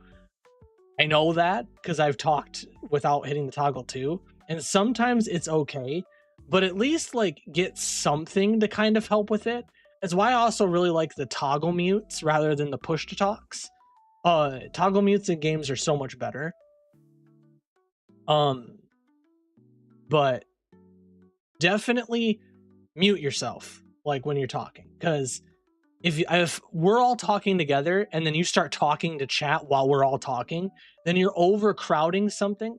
And especially like content purpose wise, which we'll get into creating content in a second. Content purpose wise, it just damages what the content. Hearing someone go, hey, thanks for the follow. Oh yeah, guys, don't worry. We got this whole thing going on. And you're like sitting there making like a really funny joke or a really funny moment happens. And you just hear that in the background and it just sucks you out of it, in my opinion. You scold Jaquito for not hot miking, but if you're comfortable with it, if the people you're working with like are comfortable with it, that's different, right? Just ask if it's okay. That's what you should do. I am not comfortable with it in big collabs. I just don't like it. I think it just fucking drives me nuts. What's hot miking again? It's where you leave your microphone on the entire time that you're talking. In games, if some people can't help it, I understand. But at that point, like, if it's got a toggle mute, learn to toggle mute. And then that way you can be like, okay, I'm going to hot mic now, and then I'm going to toggle mute and talk to chat, and then I'm going to turn my mic back. Do stuff like that. You don't have to push to talk if there's a toggle mute. But for God's sakes, like, sometimes y'all can, like, I've seen it with many VTubers and many streamers and everything like that. People mute when they talk. Like to chat, okay? That's what they do. And it's just proper etiquette, so please ask first before you do it. Please. please always get permission to do anything. It's the same thing with as a streamer, don't start randomly DMing streamers. Kind of like talk to them casually in chats and stuff like that, and then ask if it's okay. I can DM a lot of my friends, but that doesn't mean that you get to. Also, another thing that you should probably not do is crowd a streamer during streams. He scolded me and Skull during a trio collab. Okay, but that's also because Skull will talk to chat, you'll talk to me, and then I'll talk to chat. So we're all talking over top of each other, and it gets overstimulating as fuck. And I can't imagine what it's like for chat trying to hear everything going on, and you just don't hear anything. It happens in VCs too. In VCs, it's very prominent when people are talking over top of each other. But don't crowd a streamer. So if there's a streamer who's streaming, if someone is streaming, and you are not streaming, you don't always have to crowd around them. Just do your own thing, man. Just do your own fucking thing. Like, you can go walk around, play a game, eat some fucking food, you know? Like, when we were doing Sons of the Forest, I'd go up and talk to people, but I was doing my own shit. I went and walked over into a corner and just started like chopping trees down. And when people walked up to me, that's when I interacted with them. Or like if people walked by me, I interacted with them that way. But never like really crowd around streamers, other streamers. It kind of sucks because then there's too many voices in that kitchen and not everyone can interact with that. I'm sorry, what are you talking about? Why are you apologizing? I'm giving tips to chat. This is not me saying that people are doing this. I'm saying that I've seen it. It's fine. Why are you apologizing? You fucking goober. Don't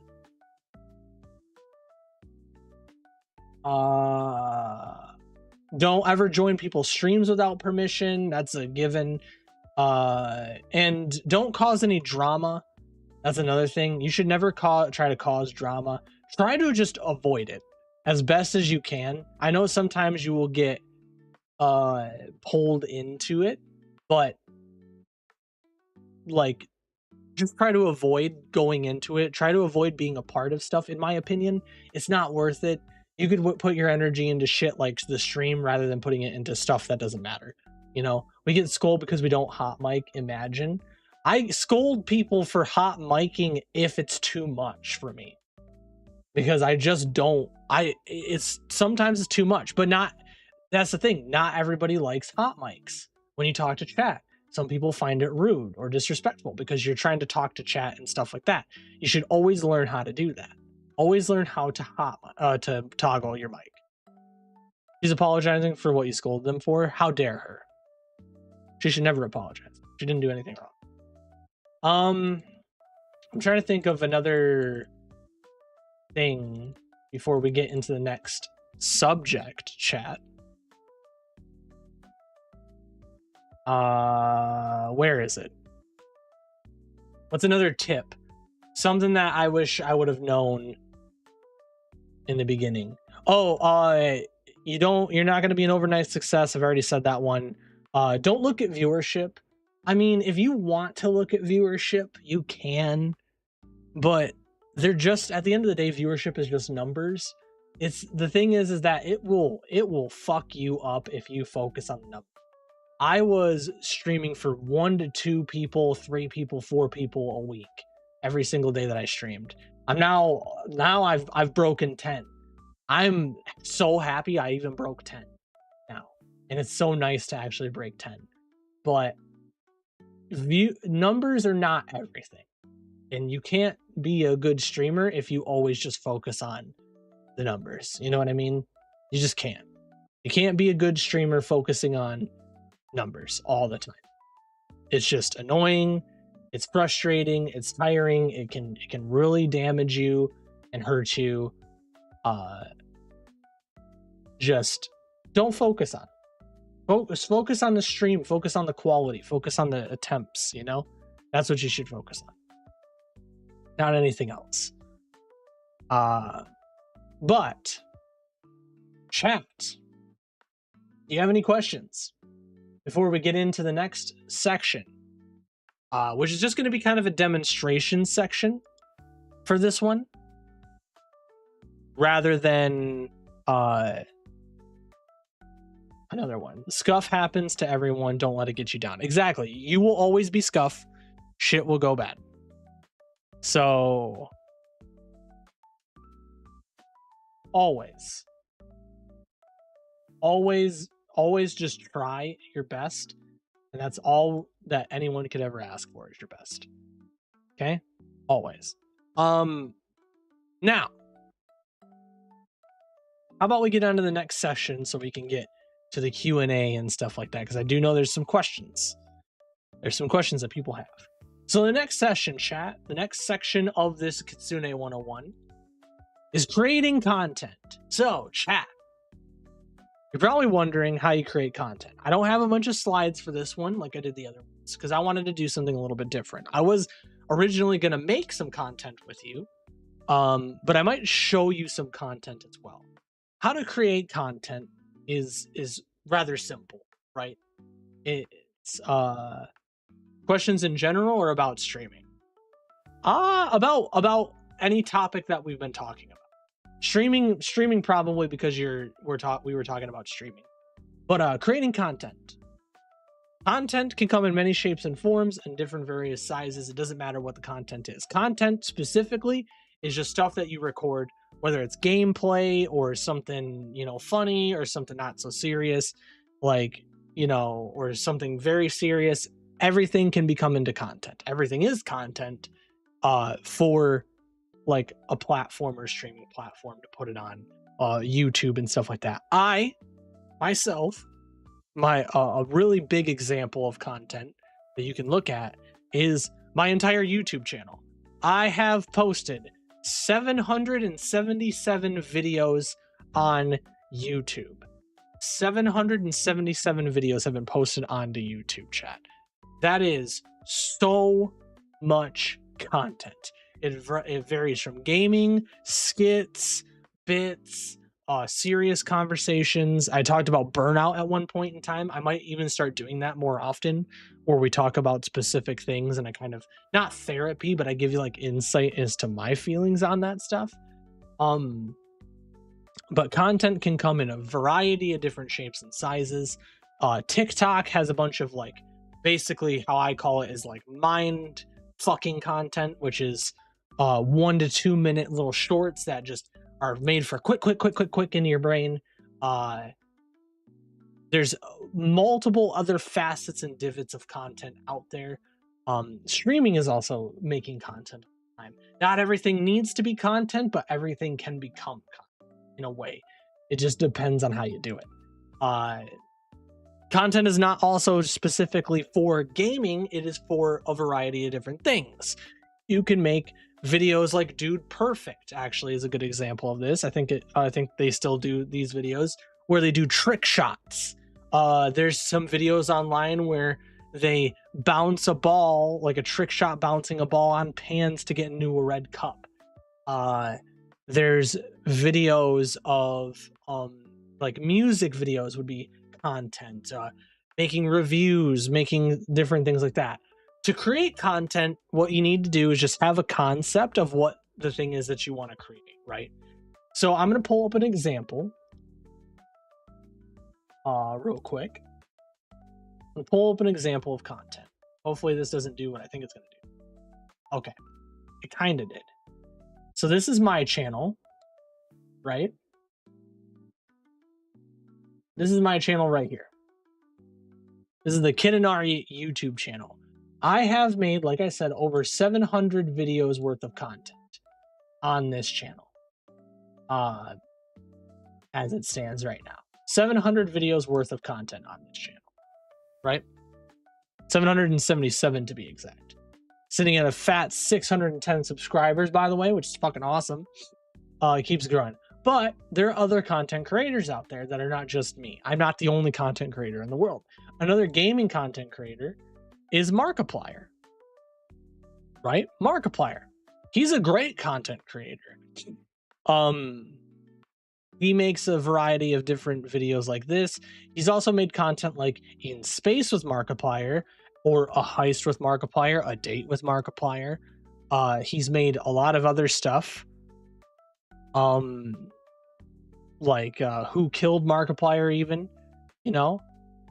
He's had compilations, different things like that. He's a great content creator. He's very good. What he does, has over 5.7k videos on his channel and has at 37 million subscribers on his channel. 37 million.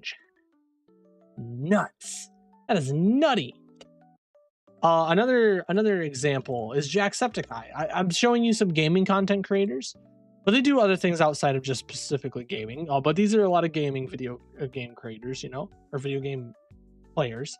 Jacksepticeye, like, he plays a game about digging a hole, you know, which is a game where you just dig a hole, but he makes content out of it and he puts it on the channel. And when he puts it on the channel, it gets a shit ton of views. There's also stuff like Captain America Brave New World breakdown, Game Grumps. Another prime example of good content right here is Game Grumps doing this, where they it's cutting it off a little bit. I just realized. God damn it. I hate that it does that. They're doing content here where it's just them reviewing toys, and they have like a whole channel dedicated to stuff like that. Like the Grumps is all like 10-minute power hour content where they just review food, toys, and do like little silly things during their jazz, and it's great. And that is what creating content should be, is taking something that you love and doing it and creating stuff out of it.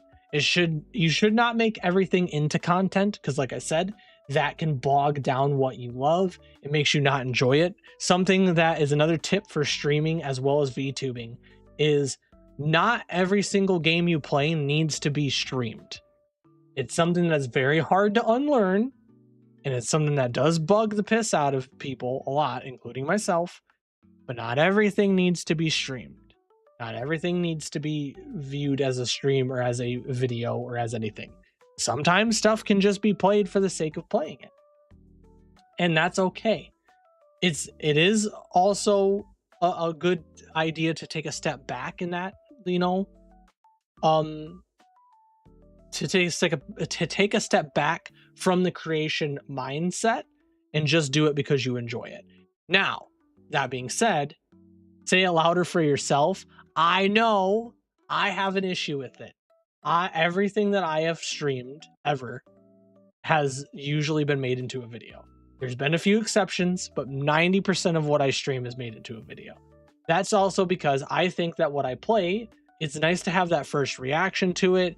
I think it would be really good to watch. And I am a person that loves video game content. And I'll put on video game and board game content in the background so people can listen and play it while they're doing something else. Doesn't always mean that they have to do it a certain specific way, but I do it that way. So yeah. So like I said, it comes in all shapes and sizes, chat. You can create content out of anything. You don't always have to create content though. And you have multiple different forms and facets of content that can be made. So is there any questions about creating content that you need to know? Would you like to know any ins and outs? I can tell you, actually, I can tell you something. I can tell you something that I do. So I, as myself, I stream 4 days out of the week. Sometimes it's 3, sometimes it's 5, sometimes it's just 4, but it's primarily 4. And I post videos every single week, almost every day during the week. Actually, yesterday was the first episode of, if I'm not mistaken, let me double check when I'm speaking. The first episode of Until Then was posted yesterday on a Tuesday. I usually don't post on Tuesday, but the first episode of Until Then was posted. An hour ago, Elden Ring was posted. So another thing that I'm going to point out here, this is a little tip as well.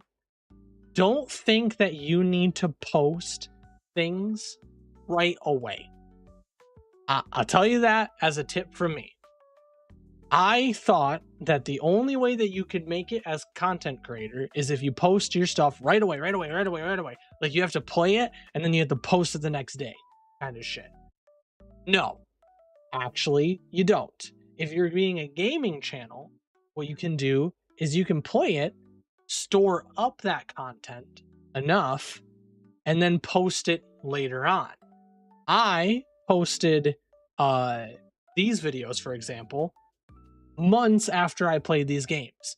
Kingdom Hearts has been at least a month to 2 months since we've played Kingdom Hearts, and you're seeing it in its entirety every single week. Inside was months ago, and it's being posted now onto the channel because you forget about the stuff, and then when you post it, people are like, oh yeah, Inside, oh yeah, Kingdom Hearts, oh yeah, this. It's good to have that backup and plethora of content to put out onto your YouTube channels and onto your streams. It's the same thing with making content for streaming.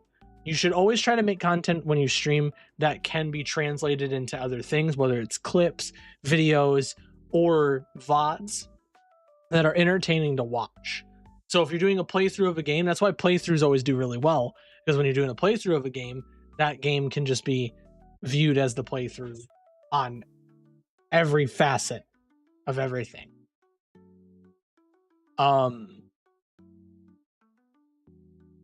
But yeah, that is content in a nutshell. That is creating content. You create something, you record gameplay, record yourself, you think it's funny, you think you're going to do something funny, you're going to do something educational, you're going to do something mean, yada yada yada. You create it, you post it, and then it gets viewership. And then once that viewership comes in, then you start thinking about how you're going to do it. Because I've been doing this for so long, this is how my content has been, and it's probably going to stay that way. I'll always do gaming content, but I am going to start venturing into other forms of content. I just am waiting for everything for that 2.0 model. When 2.0 comes, I'm going to be doing a lot more newer stuff for you guys. You guys are going to be seeing a lot newer things on the channel for sure. So, chat. With that being said, any questions? Stretch, thank you, Naya. Appreciate the stretch. See, that's an example of a lurker. I saw Naya was in the chat this entire time. Naya was lurking. Any questions? You got any questions for me at all about anything at all? If not, we're going to move on to the next thing, which is, what did we learn today, chat? Chat, what did we learn today? Can you tell me what we learned today, chat? Tell me what we learned. What all did you learn today? Well, anyone can VTube, stream, or even create content. It is truthful. Anybody can create content and be a streamer and be a VTuber. You just have to have the will to do it and the drive to do it, and anyone can do this at all. You don't need expensive stuff in order to stream. This is true. You do not need to have expensive stuff in order for you to be a streamer. Absolutely do not need to have any expensive stuff at all. You can be a streamer by the skin of your teeth. You know? We learned that Kitty is a scammer who isn't a real anime character. Wow. Wow.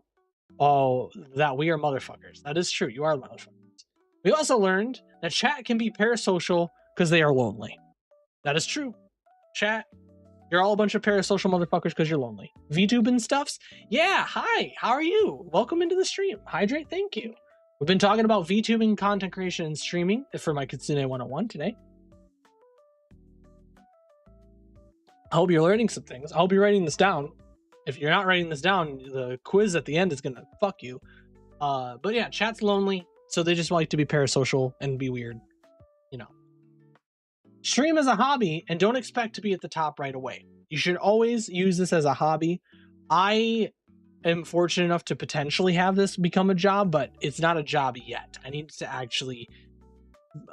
actually pay me in order for it to be a job. And in order to do that, I need to have a large amount of subs. In order for that to happen, I need to be bigger. But always stream as a hobby. View it as a hobby. That's what it should always be. No matter what. It's always a hobby. And yeah.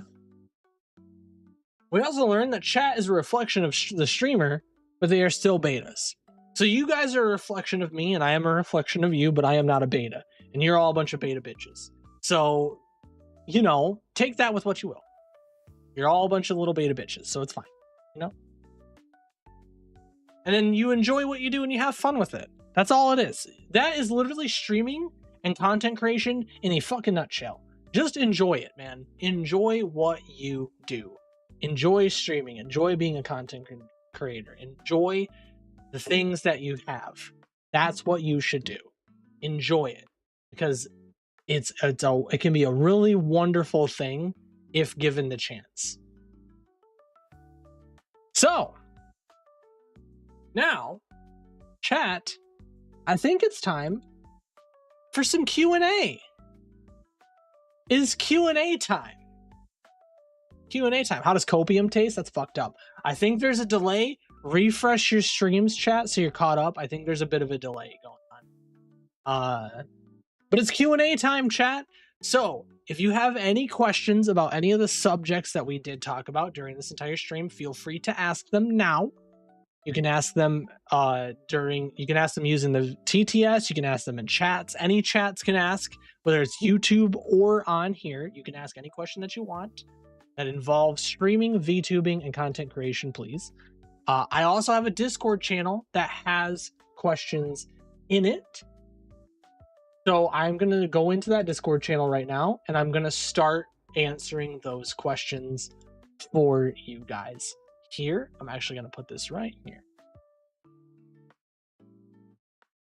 Did you ever have a situation in real life where you called someone chat? I think so, yes. I think I've done that a few times.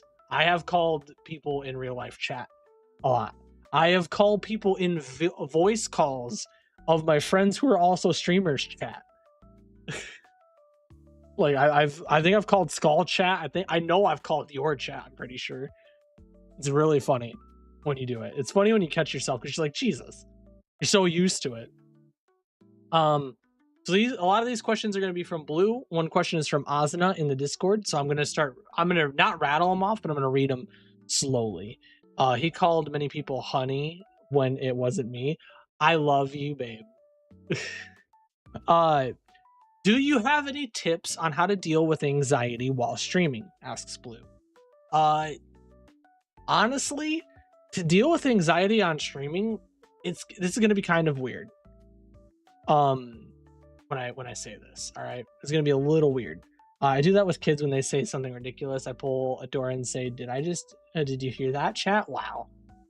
The tips that I would have to deal with anxiety while streaming is kind of, it's me, but I was anxious as fuck when I started, right? When I hit start streaming and going live, I was so nervous. I was a nervous wreck. I was quiet. I didn't know what to say. I didn't know what to do. I just took it and I watched other people and how they acted, and I kind of went with how they act. I think that's a very good way to just kind of combat that. But when you hit go live, there's always that level of anxiety. Today is an example. I want this to go really well and people to like it. So when I hit go live, my brain was like, maybe people won't like it. But I think the best way to do it is just to do it. That sounds kind of silly, but it is just to do it. It's to just pull yourself out of your comfort zone. One of the biggest things that I learned growing as a human and as a content creator and as a streamer and as a VTuber is the best things that happen are when you step out of the thing of which you're comfortable in. If you take a step out of where you're comfortable at, sometimes some really great things will happen. Easier said than done. It is so much easier said than done. But it's kind of developing a mindset, right? It's the thing that I developed at the very beginning of this year, where I said, from now on, I'm just going to accept everything. No matter what it is, I'm just going to accept that it happened, and that's it. It's kind of the same thing with this, is that if you stream and it's bad, accept that it's bad and learn from it. If you create things and it's bad, accept that it's bad and learn from it. Because eventually you'll create something good.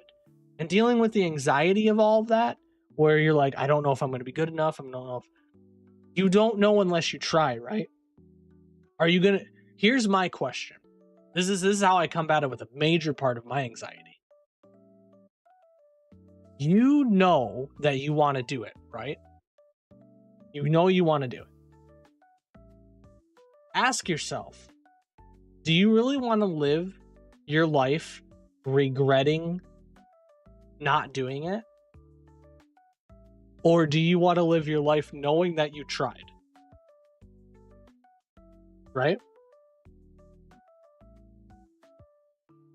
Because if you let things stop you from achieving the things that you want, then you will never achieve anything that you want. You have to take a step out.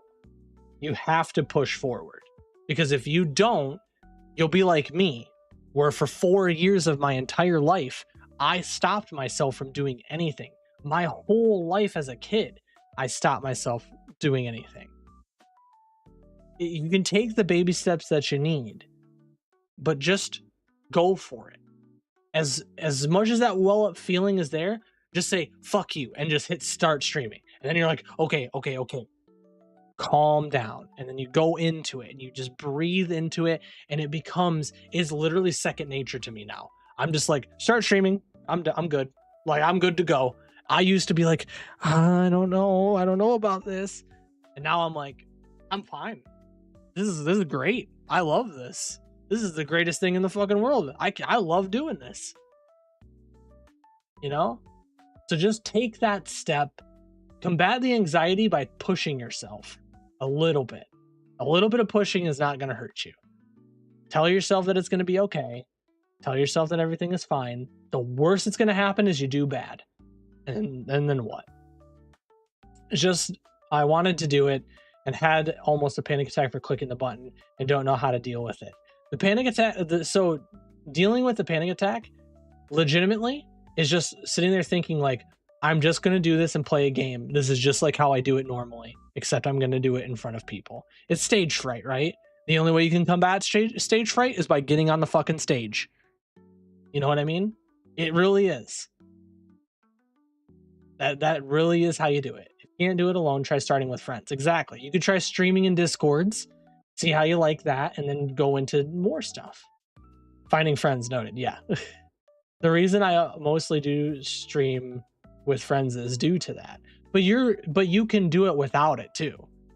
It's not terribly hard. It's easier with friends. So if collabs starting out is what you want to do, but eventually you need to learn how to do it on your own too.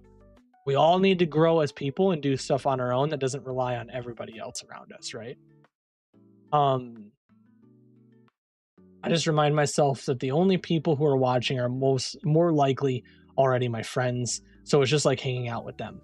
See, I kind of have that same avenue, but not really. I don't view everybody in chat as just all of my friends. I view it as chat when I'm streaming.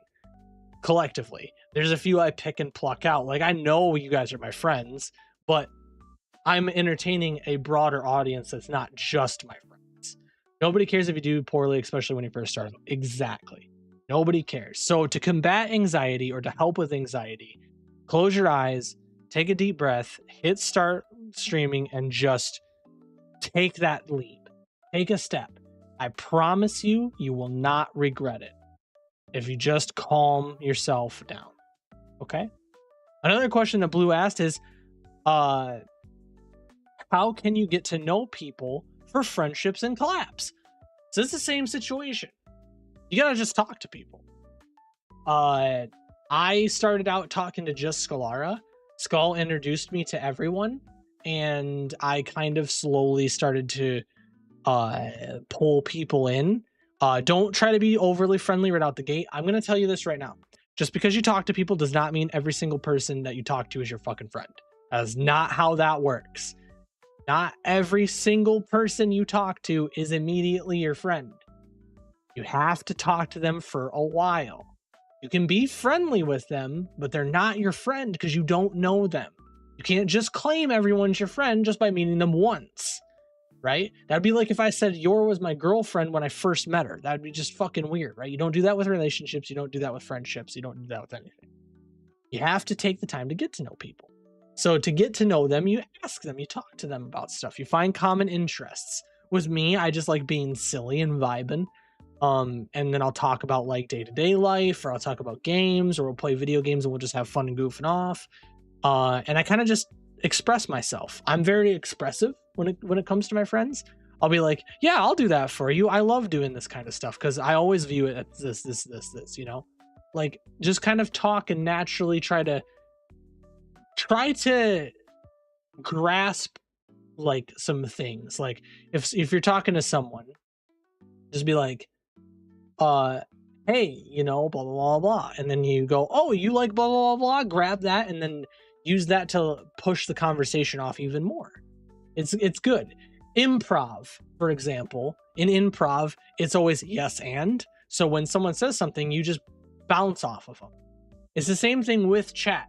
This is something I will say as a big tip as well. It is always good to learn improv in streaming, because when you do a bit that can be really funny, if the person just kind of fades out of the bit can lose traction. But there's nothing more beautiful than people who actually commit to bits. So as much as the bit may be weird, it's nice when people actually commit to doing the bit with you. And so that's where improv comes in. You just watch some stuff like improving and stuff like just weaving in the jokes as needed. And that's basically how friendship works too. You take things and you just build off of those things. Plot twist, bold of you to think I want you to hot mic when we stream because you yap well. I fucking love you. Technically you almost did. I mean, no, it took a few months for us of talking before I actually was like, hey, I like you. You know what I mean? And you were very flirty with me. I just mean mentally. I try to rationalize it not being so nerve-wracking by pointing out most of these, if not all people I already know. Yeah, that's very fair. But at some point, you got to not rationalize it like that anymore. And you got to just be like, I'm here and people want to watch me that aren't just my friends. Imagine most anxiety comes from the idea of being perceived by strangers. Yeah. But for collabs, it's the same thing. You kind of just ask me that. You call me wife before that. You call me husband before that. You keep your cute little fucking French mouth shut right now. I don't want to hear that. You pizza marrying having son of a bitch. So you're trying to call me out in front of chat. I will call you out. All right. Who asked who out? Who asked who out? Huh? Who asked who out? Can you tell me who asked who out now? Yeah, that's what I thought. That's what I fucking thought. You little smiley ass having ass over there. You little blushy motherfucker. That's what I thought. Anyway.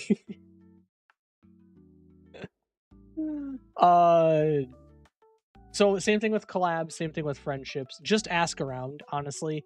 You can ask for collabs. Bro, if you wanted to stream and you wanted to collab with me, Blue, I'll collab with you. I'll play something with you. 100%. You just gotta ask. You just gotta talk. You gotta put your foot in the door. You gotta not be afraid of these things. Otherwise, you're never gonna get, you know. You gotta try. You gotta put your foot through the door. I got big balls. You do, and I will suck on them every day. The next question: if you don't know anything about technology, how can you know if you have the right settings set? This is where YouTube and Google are like your best friends, as well as streaming friends. I'm always open to tell people what I have for settings and stuff like that. A lot of the time. But this is where having streaming friends and having Google and YouTube come in, because a lot of the stuff that I learned was from Google and from asking. So same thing with the friendships and collabs. Just ask people. That's all you have to do. And I'm sure, and look it up, research it.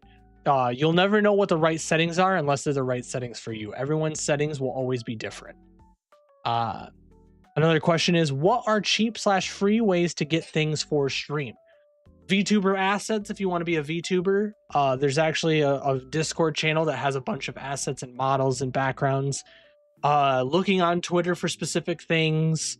There are free programs like VTube Studio.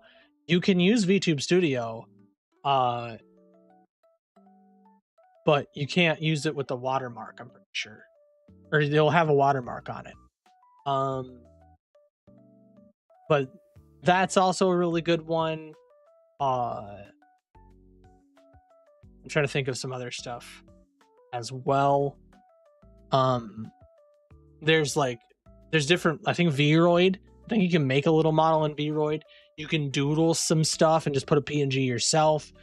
As well as other things like overlays. You can get those on different like sites and areas. Etsy can have some cheap ones, at least. Free ways, definitely looking around. Just kind of looking around in general spectrums. Etsy, VGen, places like that. I think Fiverr even maybe. Twitter will always be your friend on that. Googling it will always help you. A lot of research will help you to get things that you need. How does Twitch work, and what are certain settings? What is Twitch partner and stuff like that? Okay, so how Twitch works is you press a live button, you put in your streamer key into OBS, you press the live button, and you go live, and it streams onto the platform. Twitch has a very weird audience with weird people. But that's how basically Twitch works, is you put your streamer key into the OBS or whatever streaming platform you're using, and you do it. Booth is also another good one. Yeah, there is a delay. There's a big delay happening right now because we just talked about that and I switched questions. I can definitely tell.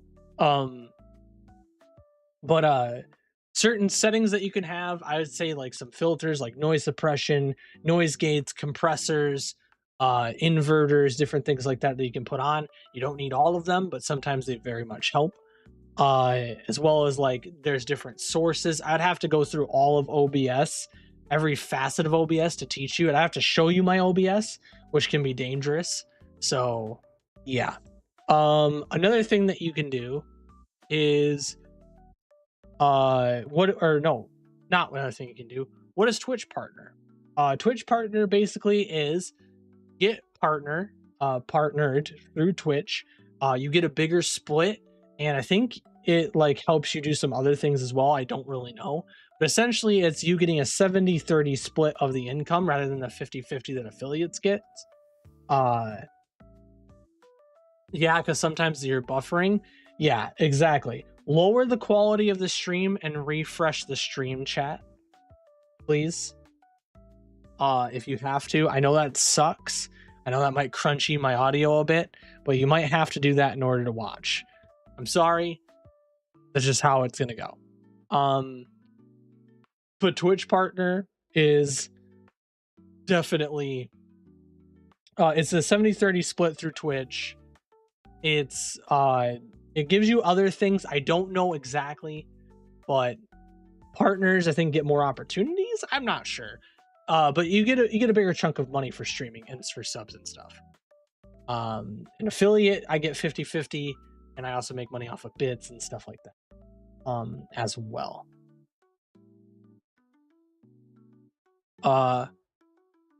Let's see. What are the unspoken rules when streaming, such as not calling out lurkers? Well, I've already covered all of that, I think. But not calling out lurkers, yeah, you shouldn't call out your lurkers. You can sometimes if they're your friends, but you don't call out lurkers usually, because lurkers just like to lurk, bro. They like to chill, and they don't want to be called out all the time. Sometimes they'll leave if you do that. I'm trying to think of some other unspoken rules that I didn't already cover. What quality is considered lower for 480? So 480, 380, like lower than what it is now, it might help with the buffer because it's streaming on two platforms, so it's straining the quality. So you might have to just drop the quality for the stream, at least on Twitch. Then once the YouTube stream is done, the Twitch stream will come back to life. But all of this will be on YouTube anyway, so you can just go back and watch it and parts that you missed. I know that sucks, but it's just the internet that I have. and I can't help that. Unspoken rules, I can't think of any off the top of my head other than the ones I already talked about. Just proper etiquette, just streaming etiquette is really a thing. Don't be a dick, you know, don't promote yourself all the time, don't self promo, you know. Yeah. Can you explain to us in simple terms what the Twitch TOS says? Twitch TOS basically don't show your penis and don't play certain games. Don't have sex on stream.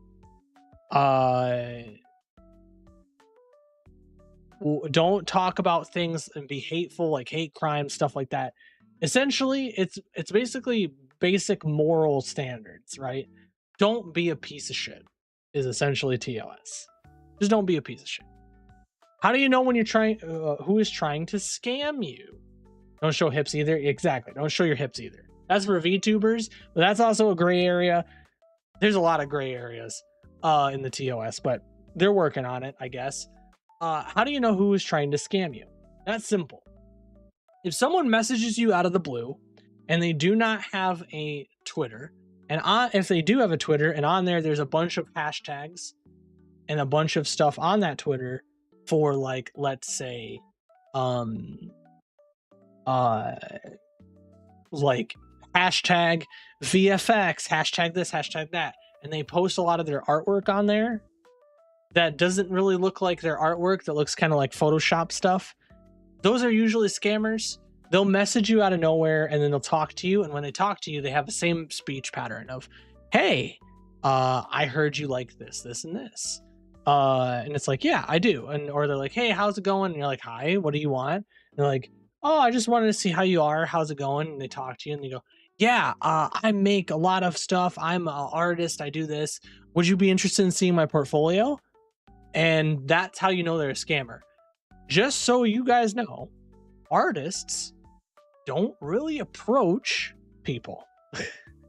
So if someone is approaching you to sell their product, they're probably fake and they're probably trying to take money. Sometimes I feel people saying the Twitch people say it's against TOS when you're even talking about sexual things. Is it also against TOS because I can't find things? No. You can talk about dirty stuff as long as you're not overboard with it. Actually, you're not even supposed to swear a lot on stream, I'm pretty sure too. But they're more lenient on those things. I think you're not supposed to like swear a bunch in a row. Also, you can't drink for subs. You can't smoke for subs. Like nothing harmful for subs. Stuff like that. Hey, got a minute to chat? Hey, nice try, bot. Exactly. That's a message that a lot of bots do.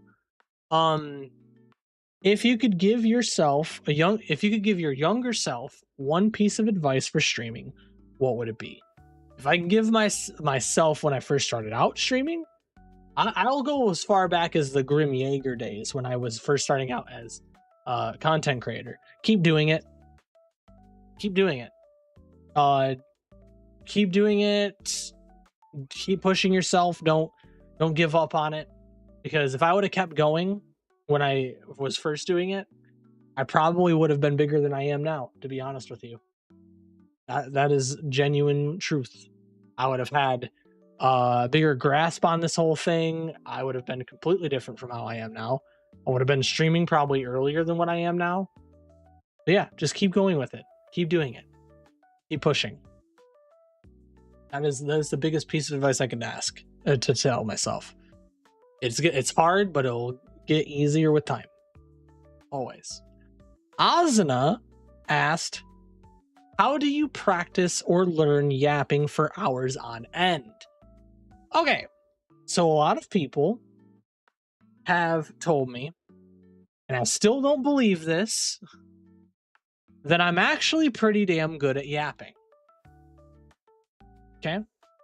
A lot of people have said this. I still don't believe it.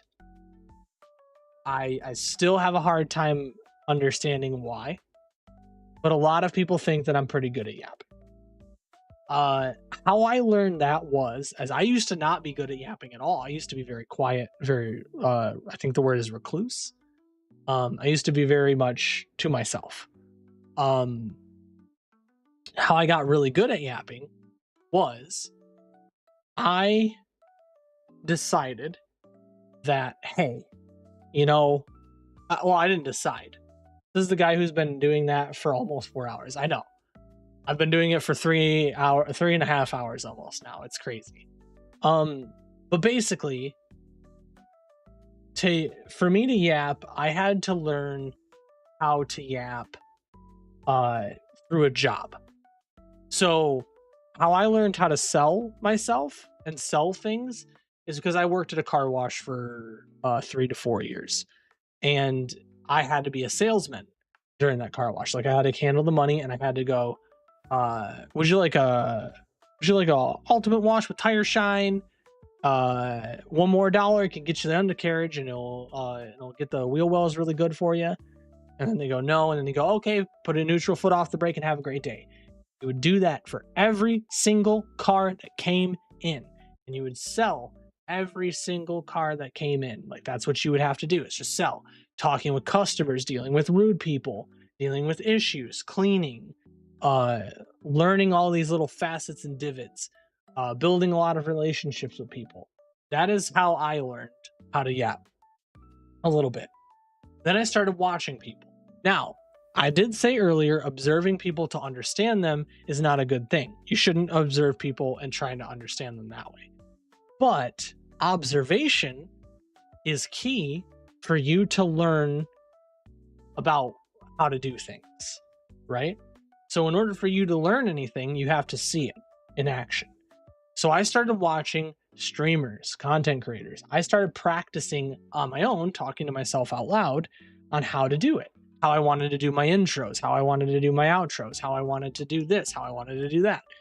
Eventually, it just started becoming a second nature to me. When I first started streaming, I was still very quiet, but I was like, let's take all these things that I learned and apply it to this. So that's why I yap. That's why I'm very good at yapping. If I'm passionate about something, I will yap for hours about that thing. If I am not so passionate, I might trail off and stumble a lot of the time. But I learned to yap by just yapping, essentially. And it's the same thing with like improv. It's a lot of build, right? So I'll say something and then I'll build off of that thing that I said. It's the same thing with like talking with someone. When I'm talking with Yor will tell me, hey, my boss is a dickhead. I go, oh, what did he do? And then we build the conversation. It's the same thing with conversing with one person, except you're conversing with everyone. I just remembered we didn't get our normal intro. You actually did. I did do the normal intro. So, joke's on you. It was towards the beginning of the stream. I did do the normal intro. But yeah, yapping and stuff has always been not a natural thing with me, but I'd say I'm fairly decent at it. You know what I mean? But you just gotta yap. You just gotta talk to people. You just gotta communicate. And it's the same thing with like doing funny stuff. I always used to talk to myself when playing video games. I did it a lot of the time. I used to play wrestling games and be my own commentator. And I just apply that to now. If I talked to myself then, why don't I just talk to myself now, but in front of people, essentially? Too bad I don't know how to yap with one person. You know how to yap with me. You yap all the fucking time with me. I refuse to believe that. You refuse to believe what? That I did the intro? I did the intro. Absolutely. Is there any other questions that anyone else had or has? I know there's a delay, so I'm going to give it some time. You can ask any questions that you want. And I will try my best to answer them the best that I can. My voice is starting to get shot. So I think we're nearing the end. We are. We are nearing the end. The heck? No, it's not true. You yap to me all the fucking time, honey. Yeah, there is definitely a big delay. I can see it now. I can see it quite badly. So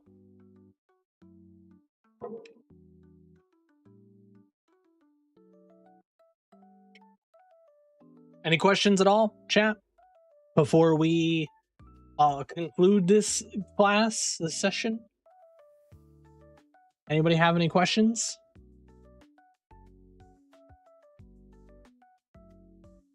Anything that you want to know about VTubing, content creating, streaming, anything at all? This includes the YouTube chat as well, because we're doing this on YouTube too. So, want to ask anything? Now is the time.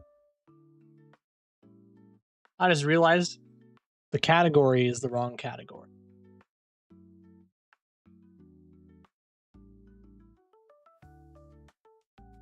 Education. Should be on education, not gaming.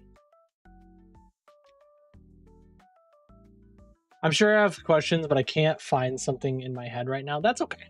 That's perfectly fine.